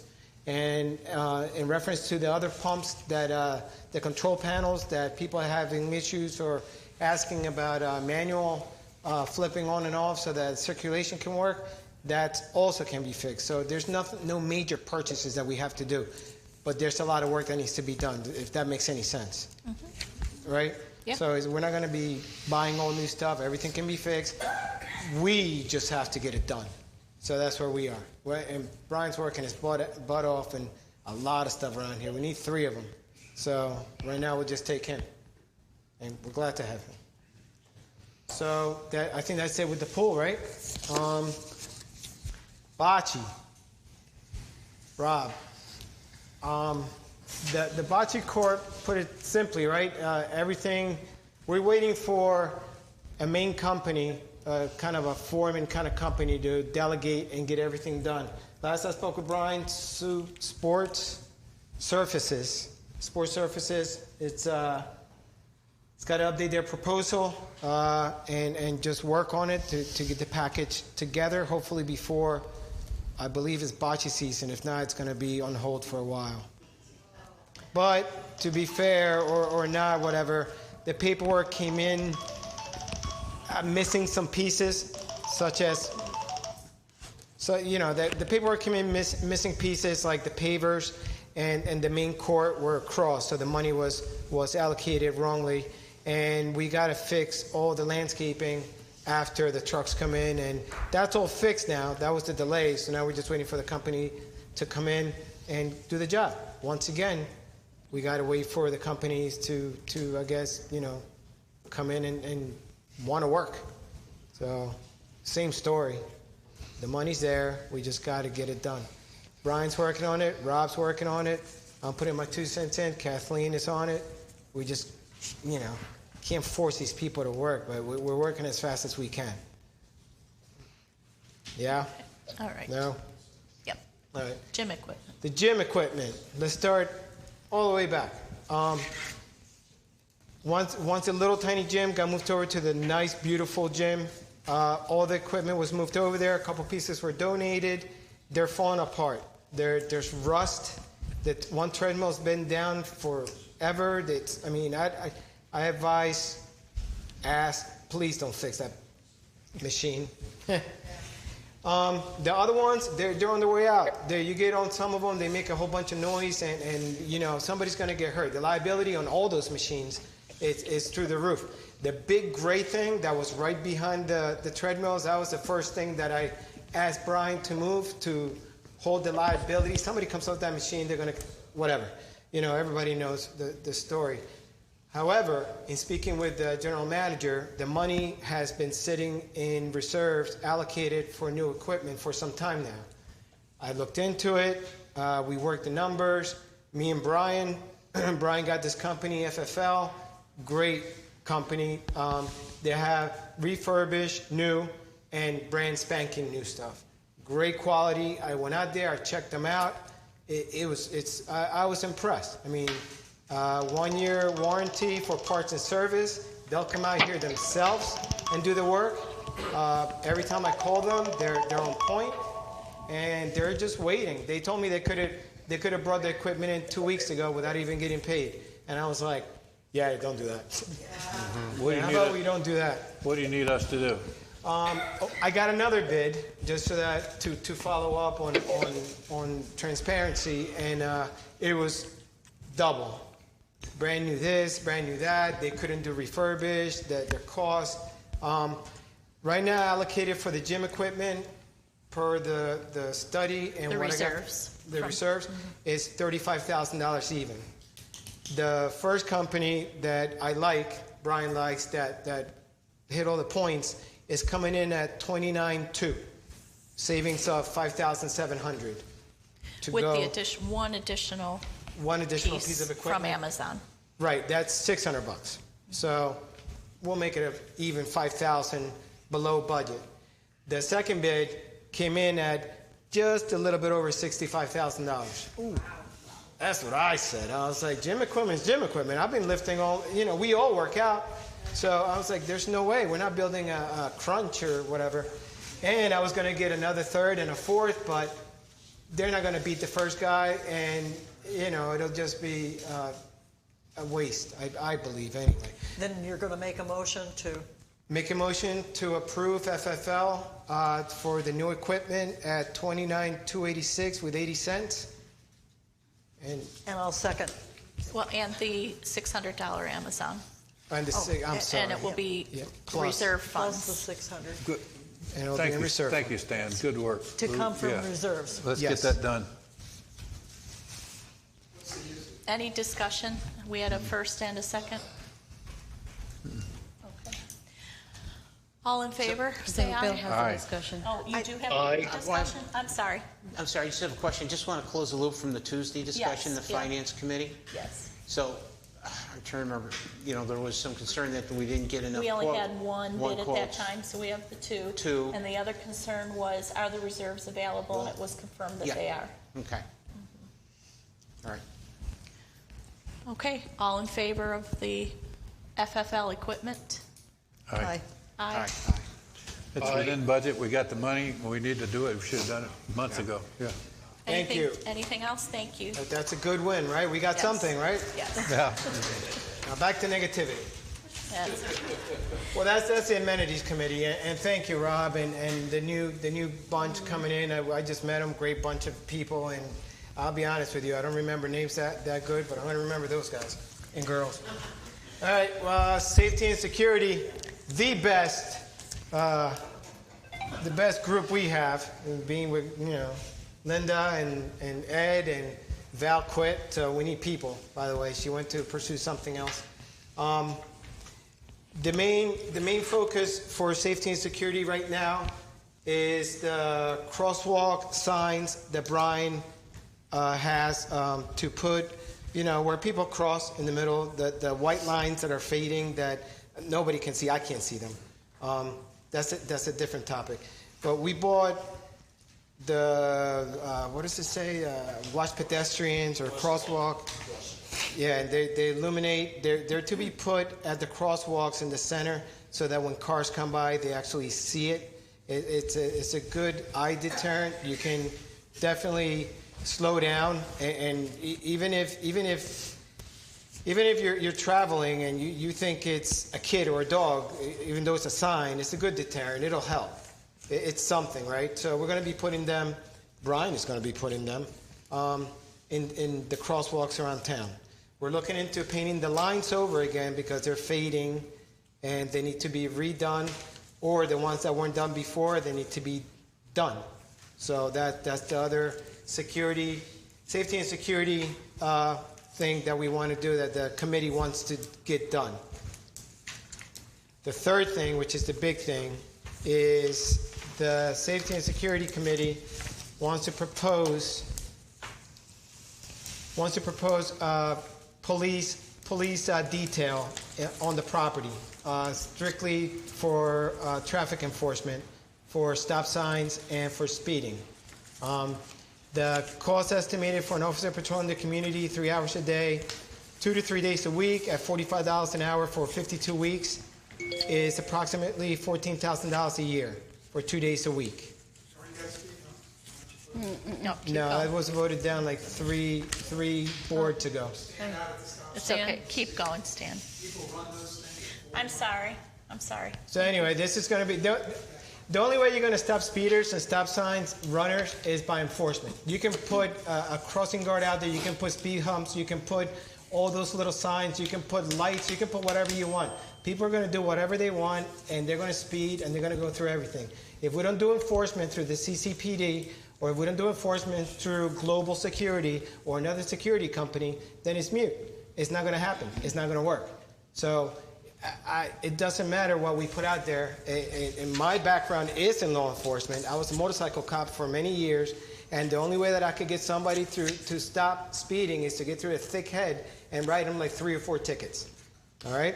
That being said, it's going to cost money. We got to work with CCPD if we can. Yes. We pay taxes like everybody else in this city. I do not understand why we cannot have the police in our community without paying extra. I agree. And I think this needs to go to the mayor and to the city manager, and I think we already take care of our streets. They don't take care of our streets. We do. And it's another inequity because We pay the same taxes everybody else. We don't get a break. So I really believe we need to talk to them about patrols. Agree. I agree with you 100%. So I don't know who should do this, but I do believe, and I believe it's timely now to talk to the mayor because it's prior to the election. Well, Marylin, if you'll help me, I'll do that with you. I see no problem with that. In fact, I think I encourage it. But the thing is that we've seen such good success with police presence. You know, the vandalism was pretty well put to bed. You know, the wandering around the place with a group at night because of police presence and the threat of jail due to trespass. So the police things really work. So however we got to get them, let's get them. If we have to pay $14,000, so be it. But if we can get them for free, please, let's do it. Well, as I say, we're not second-class citizens. No. We should get something for for the taxes that we pay. I agree. So I think it's at least worth. This is Grady, and I don't mean to interrupt, but wasn't there some type of a concern about the monuments needing to be redesigned? I can't understand. The monuments being what? Wasn't there some type of comment that the monuments had to be redesigned for the city to come in and take over residential policing? I think Kathy, our last GM, did talk to the police chief who lives in Sandoval, but I did think she talked with him and he was willing to do it. I didn't know there was a price connected, that it had to be off-duty policemen. And I just, I think it's worth the effort to talk to the mayor and the city manager about including Sandoval. I think there is a state statute that says that they don't have to do it. But that doesn't mean that they can't do it. It just means that they don't have to. If we talk to them and particularly present the fact that we pay for our streets to be, and that's huge, actually, the amount that in the reserves to repair our streets that they don't have to put in their budget, right. They should give us something. Mm-hmm. We can look at that and then need to mention the second option with Global. Do you want to talk about what that option was with Global? If we have to, I just don't want to delay too long. The quicker we can get traffic under control, the better. The $14,000 is $10 a year per household. You know, it's nothing. I mean, if we can get the city to do it, fine. But let's don't wait too long. I'd say take a month. If that doesn't work, let's go ahead and hire them because we got to stop this speeding. We got to kill somebody. Like the one thing that I do have to say, it's a great idea. I mean, we should have free traffic safety in here because we do pay for it. But it will dwindle down. They will stop coming by. They'll forget it. They'll get busy. They're not on a schedule where we need them. Whereas if we're paying off-duty officers to come out here on overtime and patrol at certain times that are busy, such as 8 in the morning, 6 in the morning, when kids get out of school, we can pinpoint the times that we need them instead of them driving by at 3 o'clock in the afternoon before the shift is over, and they can put over the radio and Sandoval's 10-4, and that's it. That's the only other side of the coin that we gotta see. The money, John is right. I mean, we can also stop it at any time. If speeding subsides and everything is great and everybody's stopping at stop signs, waving at each other, and kids are playing in the street, then we stop. And if they continue, then maybe we continue paying them. Along with regular patrols from CCPD, I think it'll be a good combination to have the traffic officers out here. Like I said, that's the only deterrent. That's the only way people are going to stop. And then still have CCPD come through every once in a while on actual calls, not the residents, not the cops that live here. The cops that live here are not going to stop anybody. They're not gonna do any of that. I've never seen it, and when in my neighborhood, I never stopped anybody when I was a cop. I waited until I got to work, and then I went to work. So that's the other side that we got to think that we really should move on it and see where it goes. The only, I'm sorry, Todd, you go ahead. This is another situation where we've kicked the can down the road so many darn times. And quite frankly, Sandoval Boulevard has become a speedway. And we need to send a message. My question is, will they ticket folks, Stan, or is it just a howdy doody pull you over? I believe from talking to the general manager that it was clear that they will be writing tickets. If they're not going to be writing tickets, then it's a waste of money. Okay, I would agree with that because I think that We believe it's a resident that left. Go ahead. I would agree with that because it would take a handful of tickets to be written to send a message. Yeah. And if it's done over a period of time, I think it's the right thing. And I agree with what Mr. Elkins says. We shouldn't delay and worry about politicians trying to make a decision for us. I agree with what Marylin's saying. We're paying for it. But don't make a promise and they won't be able to deliver on it. But let's move it and let's send a message now. Marylin? The only problem with that is if we start doing it, we set a precedent, and then we don't get it done. Why should they do it? I agree with you, Marylin, but for as long as I lived in here for 10 years, this has always been a problem. We've always talked speed bumps, whatever. Send a message, get the cops out here to send out or to give tickets. That will deliver a very crystal clear message. I was personally against it when I first heard of it. However, Stan said something very valuable that I think we need to consider. The fact that if we go ahead and we do all of the legwork and the mayor says, okay, you've got to go out there, CCPD, what's to say that they're going to be effective and that they're going to come regularly and that they're not going to come at the right times? I like the idea of the assigned times when school drop-off is and coming home from work time. I like that. John? I move that we do it now. I second that. Any other comments? Okay, we're going to put it to vote then. All in favor? Aye. Aye. Aye. Marylin, I'm sorry. No. Okay, thank you for the work. Sorry, Marylin. Thank you for the work. Okay, Lakes, John. Everybody left, and I was going to give a nice speech. Okay. I'm about to leave, John. What? Linda, you can't leave. Come on. Linda. All right. I'm sorry. Go ahead, John. Sandoval has a number of really great features, right? That make us beautiful and desirable, and they especially include our pool and our landscaping and our lakes. Now, what I'm going to talk about is lakes. As you know, the lakes are there for our enjoyment, but you know they also have a critical function. They're part of the drainage system.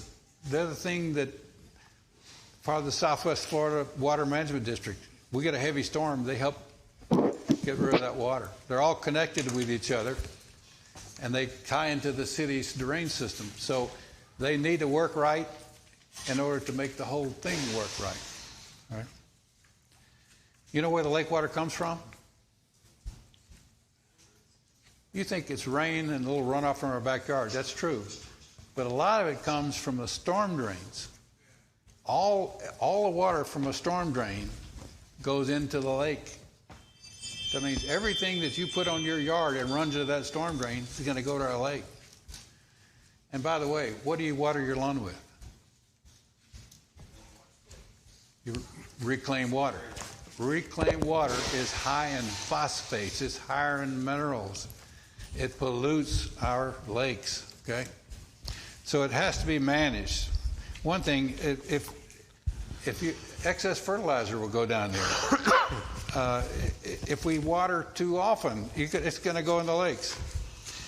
The phosphates and things, they reduce the oxygen level and they kill fish and they cause algae blooms. Okay. Now, in addition to the pollution problems, we have other problems that cause erosion. One of which is that little critter called an armored catfish. Have you heard of those? Yeah. All our lakes have them. Some have more than others.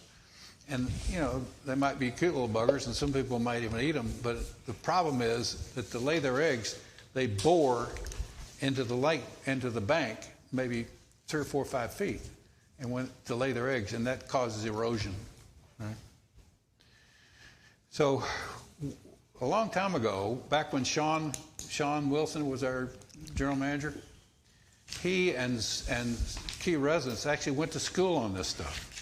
You know, Jim Niehaus was probably the leader of it. Jim actually has a degree in all these things. He still lives here, but he's working all the time, so it's hard to get him. But he will help us, but he can't be full-time. So Jim Niehaus and Sean and Scott DeFilippis and others, they went to school on this, went to special training.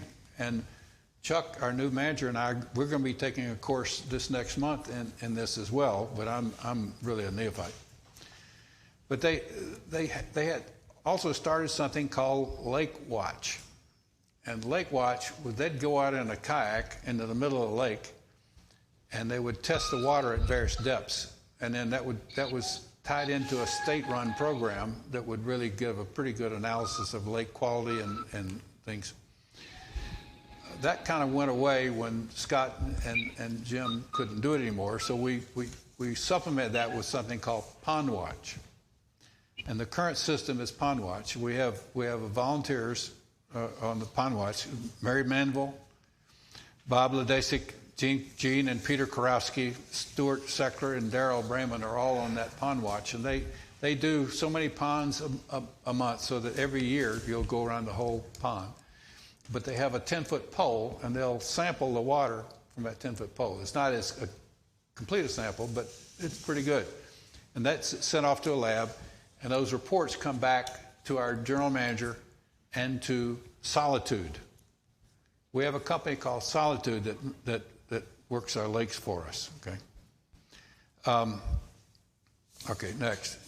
Now, when I took over the job of liaison to lakes, I tried to get a lakes committee meeting. Nobody's on it. Nobody has volunteered for the Lakes Committee. The Pond Watch people don't want to be Lakes Committee. They don't want that responsibility. They'll just do ponds. They don't want to go to meetings. If I can get qualified people to work on a Lakes Committee, it'll save us some money. But if I can't, we have to maintain the lakes. We have no choice. So we either do it with our people or we got to hire it. And the company that does it is called Solitude. They're really good, and we already have a contract with them. In fact, John, the fellow that came up and had a problem with Lake One, I'm going to ask Solitude to take a look at it because it's reasonable. If he has algae problems, let's look at it. All right. And they do treat algae regularly. Typically, it's treated with alum, and that kills the algae. But not all algae is bad, so you have to really look and see what kind of algae there is. Right. They haven't given a contract offer yet to manage all of the lakes instead of a lake committee, have they? No, I haven't seen that. No. What we've done is we had that meeting with them.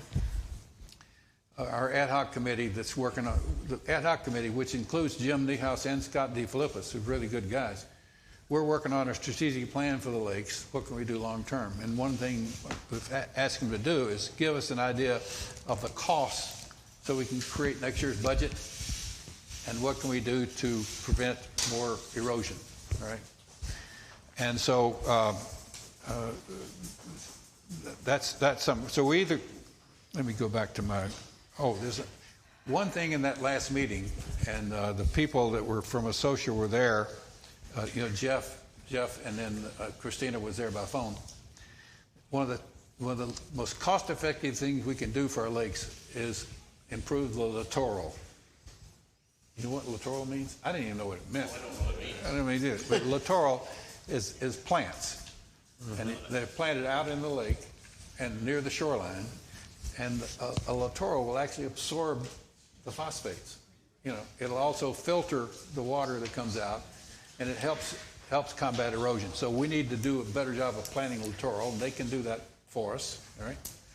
That's the most cost-effective thing we can do.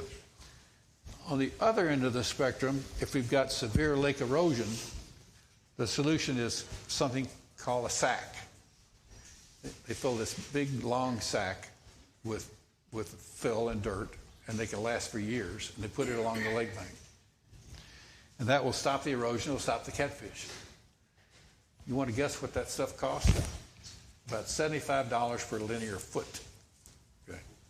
So we would never do a whole lake. We would do selected portions of those that we find trouble. But so what they're going to do is they're going to work with us to give us an estimate of what we think we might spend next year, so we can build it into the budget process for that. Let's see. They made a proposal to us to actually go in and do a fix on our most serious lakes, are lakes 11, 13, 14, 15, 16, 17, and 20. And they're in need of some restoration and treatment. Sawtooth proposed a contract for that service for $6,685. I'd like to move that we accept that contract.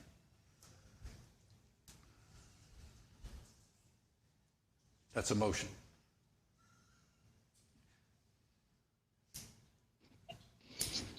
This is Grady. I would second that motion. I'm sorry? He seconded your motion. Any discussion on it? Go ahead. Jack, could you go over the cost again? No. Pardon? Could you go over the cost again? It's 6685. Okay. And I'm confused. What is the scope of the work for that cost? I've got it. Okay. Yeah, okay. It's a one-time service, all right?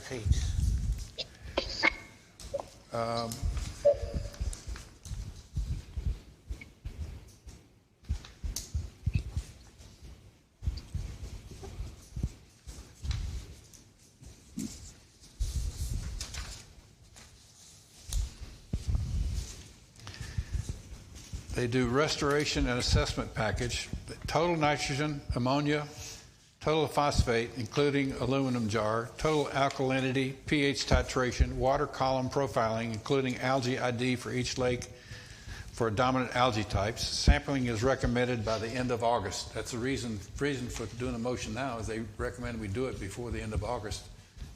All right. So let me understand, there's no remediation of the issue, it's just a testing plan, correct? My understanding is a sampling and fix for that price. Yes, they sample and they treat it. If you need a clarification, I'll agree to table the motion until I get it back, and we'll have to call a special meeting then to approve. I think we're having a special meeting on DTE and we all need maybe a copy of that invoice. I didn't get that estimate. Okay. All right. Okay. So I can understand that. So let's table that to the meeting along with DTE. All right. All right. Thank you, John. Okay. Are you done?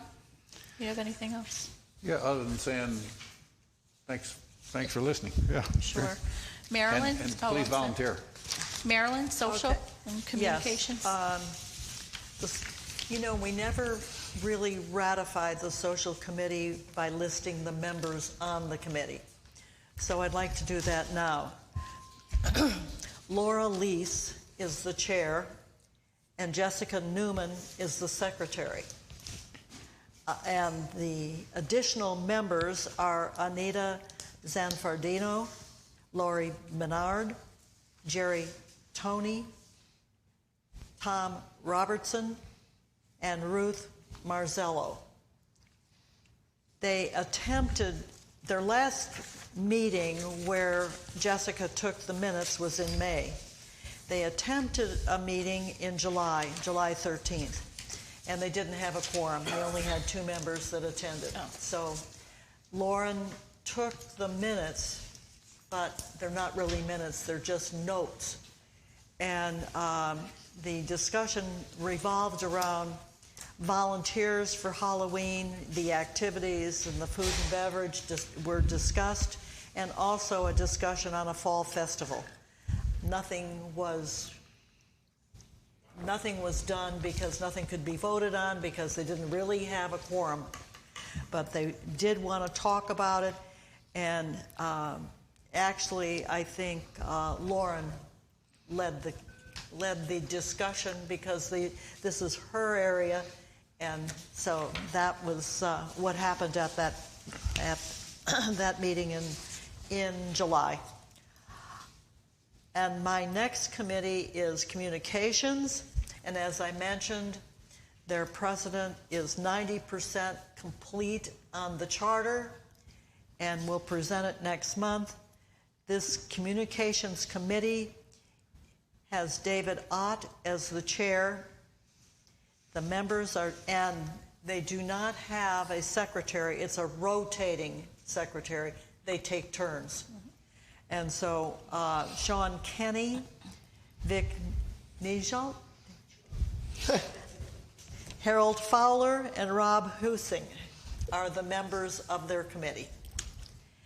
They met, they plan on having a meeting very soon, but they did meet in May, and they discussed the available means of communications, which is Live Sandoval, Town Square, email, Sandoval Facebook page, and newsletters. And they're looking at deciding what should take priority. However, they did think they wanted to update and make accurate Live Sandoval. And to make sure that all the committees are listed with their names and their contact information, and give out also calendar information. So they plan a meeting the first part of August, as does the social committee. Both are looking at the first part of August being the committee. Do you want to make a motion to accept your committees? Yes, I'll make a motion to accept the committees as presented. Second. Any discussion, concern? All in favor? Aye. Aye. Aye. Thank you. Thank you very much. Next is neighborhood reps. We met on July 6th, and at that meeting we had approximately 13 reps at the meeting and 6 at the previous meeting, so we're up to about 20 people. Lori Bernard has been appointed as the committee chair, and we will be addressing the secretary at our future meeting. The following streets still require representatives. If you previously volunteered for a street that I'm about to name, please contact Lori Bernard at bucketsbernard@gmail.com. The streets are Anguilla, Twin Villas, Astwood, Bellingham, Blackbird, Cayes, Canyon, Clairfont, Greendale, Hopefield, Lavaca, Pamplico, Stony Hill, Sunvale. Sutherland needs a second rep, and Woodburn. People can watch the video to catch up on all those streets. It will be posted in the GM blast. That's a lot. Introductions of each representative were made. John Grohl, a resident, addressed plumbing issues with valves for the refrigerator, water line, and washing machines. And for further information, John can be reached at johngrohl49@gmail.com, and that information has already been publicized. We defined the role of members such as welcoming new homeowners, fielding general questions such as common areas, street parking, road issues, drainage issues. Any individual resident complaints must be referred to the GM. They will not be brought up at the neighborhood meetings, and we will arrange for each street rep to have contact information for each neighbor to remain confidential and not be distributed to any other resident. Our next meeting is August 3rd at 7 p.m. Risk Management Committee, we met on July 20th. The meeting began at 4 p.m. in the conference room. We discussed rental restrictions because there's issues out there with people renting their homes on Vrbo and Airbnb. Management has called them in the past to discuss it, and they say that they're not renting, that those are friends and family. Board action, they suggest board action necessary to change the use restrictions regarding leasing, but that's going to be for another meeting. Heather from Associa will send out and in case you didn't know, notice regarding leasing process. And some street limit leases 2 times per year with a 30-day minimum, and some allow 4 times a year with a 30-day minimum. So we're looking at, shouldn't all of Sandoval have the same limits? Contracting policies. Bill Dunker addressed the importance of the Risk Management Committee reviewing contracts that the association may enter into with respect to performance standards, indemnities, and liabilities. There was discussion regarding developing a process for our contract approval without encumbering the timeline for bids potentially. A contract could be or should be reviewed by the Risk Management Committee for the above stated protections, reviewed by the Finance Committee for financial viability, and if appropriate, reviewed by the subject matter committee such as landscape, amenity, and experienced contract individuals are welcome to help in this process. And carryover topics were discussed. Bids have been received by Brian for common area sidewalk repairs. We discussed that. Brian is assessing the possible paver hazards in the clubhouse area. Associa inspection indicated that the drains in the grassy field near the clubhouse should be checked out, and Brian has already assessed that and contacted people. There is a large drain that seems to have settled, so he's having that assessed and looked at. The playground equipment is periodically inspected by the county and our insurance carrier, but should be visually checked out biannually for hazards. The gas grill is supposed to be located. I don't see it, was parked right outside here, and that's a potential hazard for our building, needs to be away. We were here for one meeting one night, and somebody was cooking up their meal right up against the building, and the smoke was coming in a little bit. Just thought that that's a potential hazard. The pool area issues are being addressed, as was already discussed. Calypso parking lot needs to be resurfaced and lined. Heather is looking into that. Shrubs at Brightside, Sandoval Boulevard, and all of the streets intersecting with Sandoval Parkway, where you exit, you pull up to the stop sign, you turn, you can't see anything, you have to creep. Those need to be trimmed as they are obstructing the visibility of pedestrians by cars and vice versa. Heather will be speaking with Crawford Landscaping about that, and the meeting adjourned at 5:30. Finance Committee meeting met July 26th. We had Sean Kinney, Lynn Smith, Tom Robertson, Ron Herron by phone, Bill Tubb as an advisor, Bill Simonelli and myself as liaison. Associa Finance Department head suggested not placing all reserves in one bank rather than placing an amount determined by the board of director into an Associa partner bank such as Enterprise Bank. However, it was recommended after a long, lengthy discussion with the committee that we are going to stay with the 100% reserves going into the Fifth Third Bank. The board of directors needs to decide the amount of investments and the amount of liquidity. For that portion, they voted 5-0. Project proposal form for non-budgeted items has been reported by previous general manager, staff, Associa management, finance department, and as well as some directors and committee members as being confusing, difficult to manage. The drop-down items online, there's redundancy in some areas. Requests were made to streamline the form. A new form was presented to the committee, and each board member has that. And it was recommended to add a responsibility timeline and a documentation checklist. So, is this the Finance Committee's recommendation? Yes, it is. Okay. Yes, it is, and I'll ask for votes after this. Committee reviewed proposal for the gym equipment, and that's been taken care of. And that's it. That was the end of that. Regarding the first motion, so the CIT bank accounts have not been closed, and that, from what I understand from Associa Finance Department, has been going back and forth. The CIT accounts need to be officially closed. So when I looked into it to find out who do I write the letter to close, Associa doesn't have that answer. I don't have that answer. So Associa is getting back to me within the next 2 days to let me know who the contact person is so that I can close the account and then make that transfer into the Fifth Third bank account. Who's doing that, Kathy Williams? Yes. Good. So, well, I'm going to be doing the transfer. She's Yeah. Contact. Okay, so the question was for the board to decide the amount in investments and amount in liquidity. Is that something we need to do this evening? How not? Excuse me. What's the recommendation of the Finance Committee? There was no recommendation. The committee I don't think left we're, it to the I don't board. think we're ready for that. Okay. What? So we'll table that. You're talking about managing risk? So the accounts that, or the Fifth Third account that's being set up basically has short-term notes associated with it.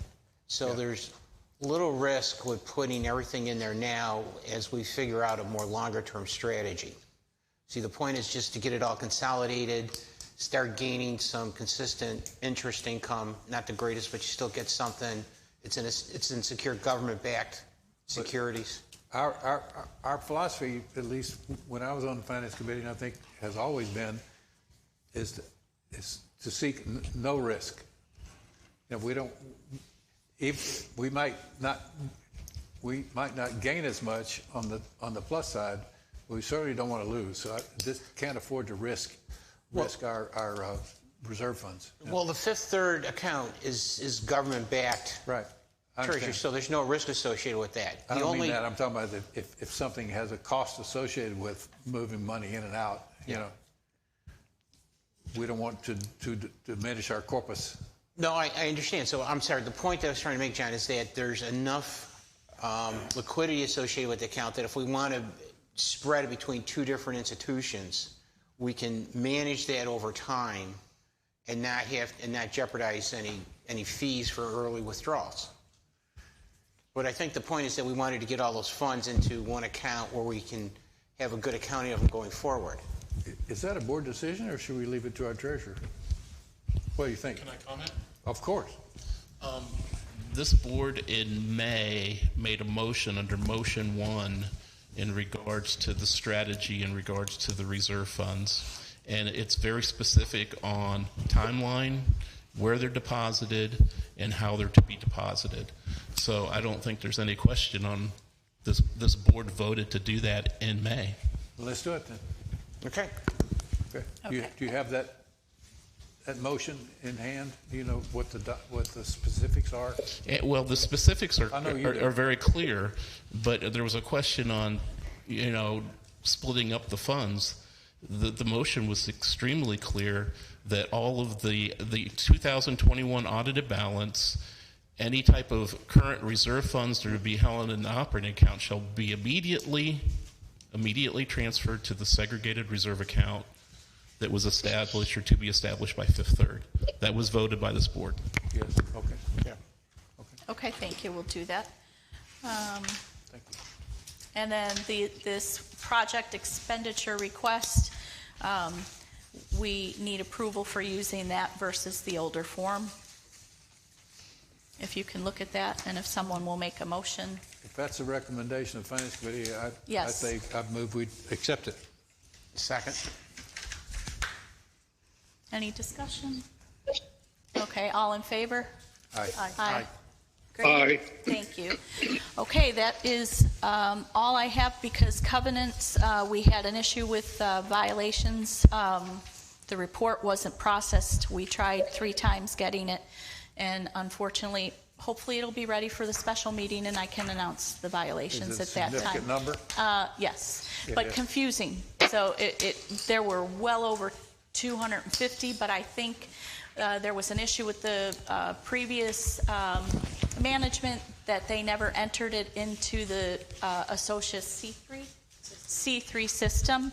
So that's being worked in, and it's confusing as to whether the first letter gone out is advancing to violations, and then there's some people that have second letters advancing. So we're going to set on all of that and have it ready for the. Do you need any help? It's nothing I'm doing, the staff is doing that. I can tell you that there is improvements, as you can see, on parking since the towing's been more effective, so that's good. Okay. And that's it, the meeting, unless anybody else has anything? Any questions? I move we adjourn. John? Okay, anybody second that we adjourn? A second. Okay, all in favor? Let's go. Aye. See you All right.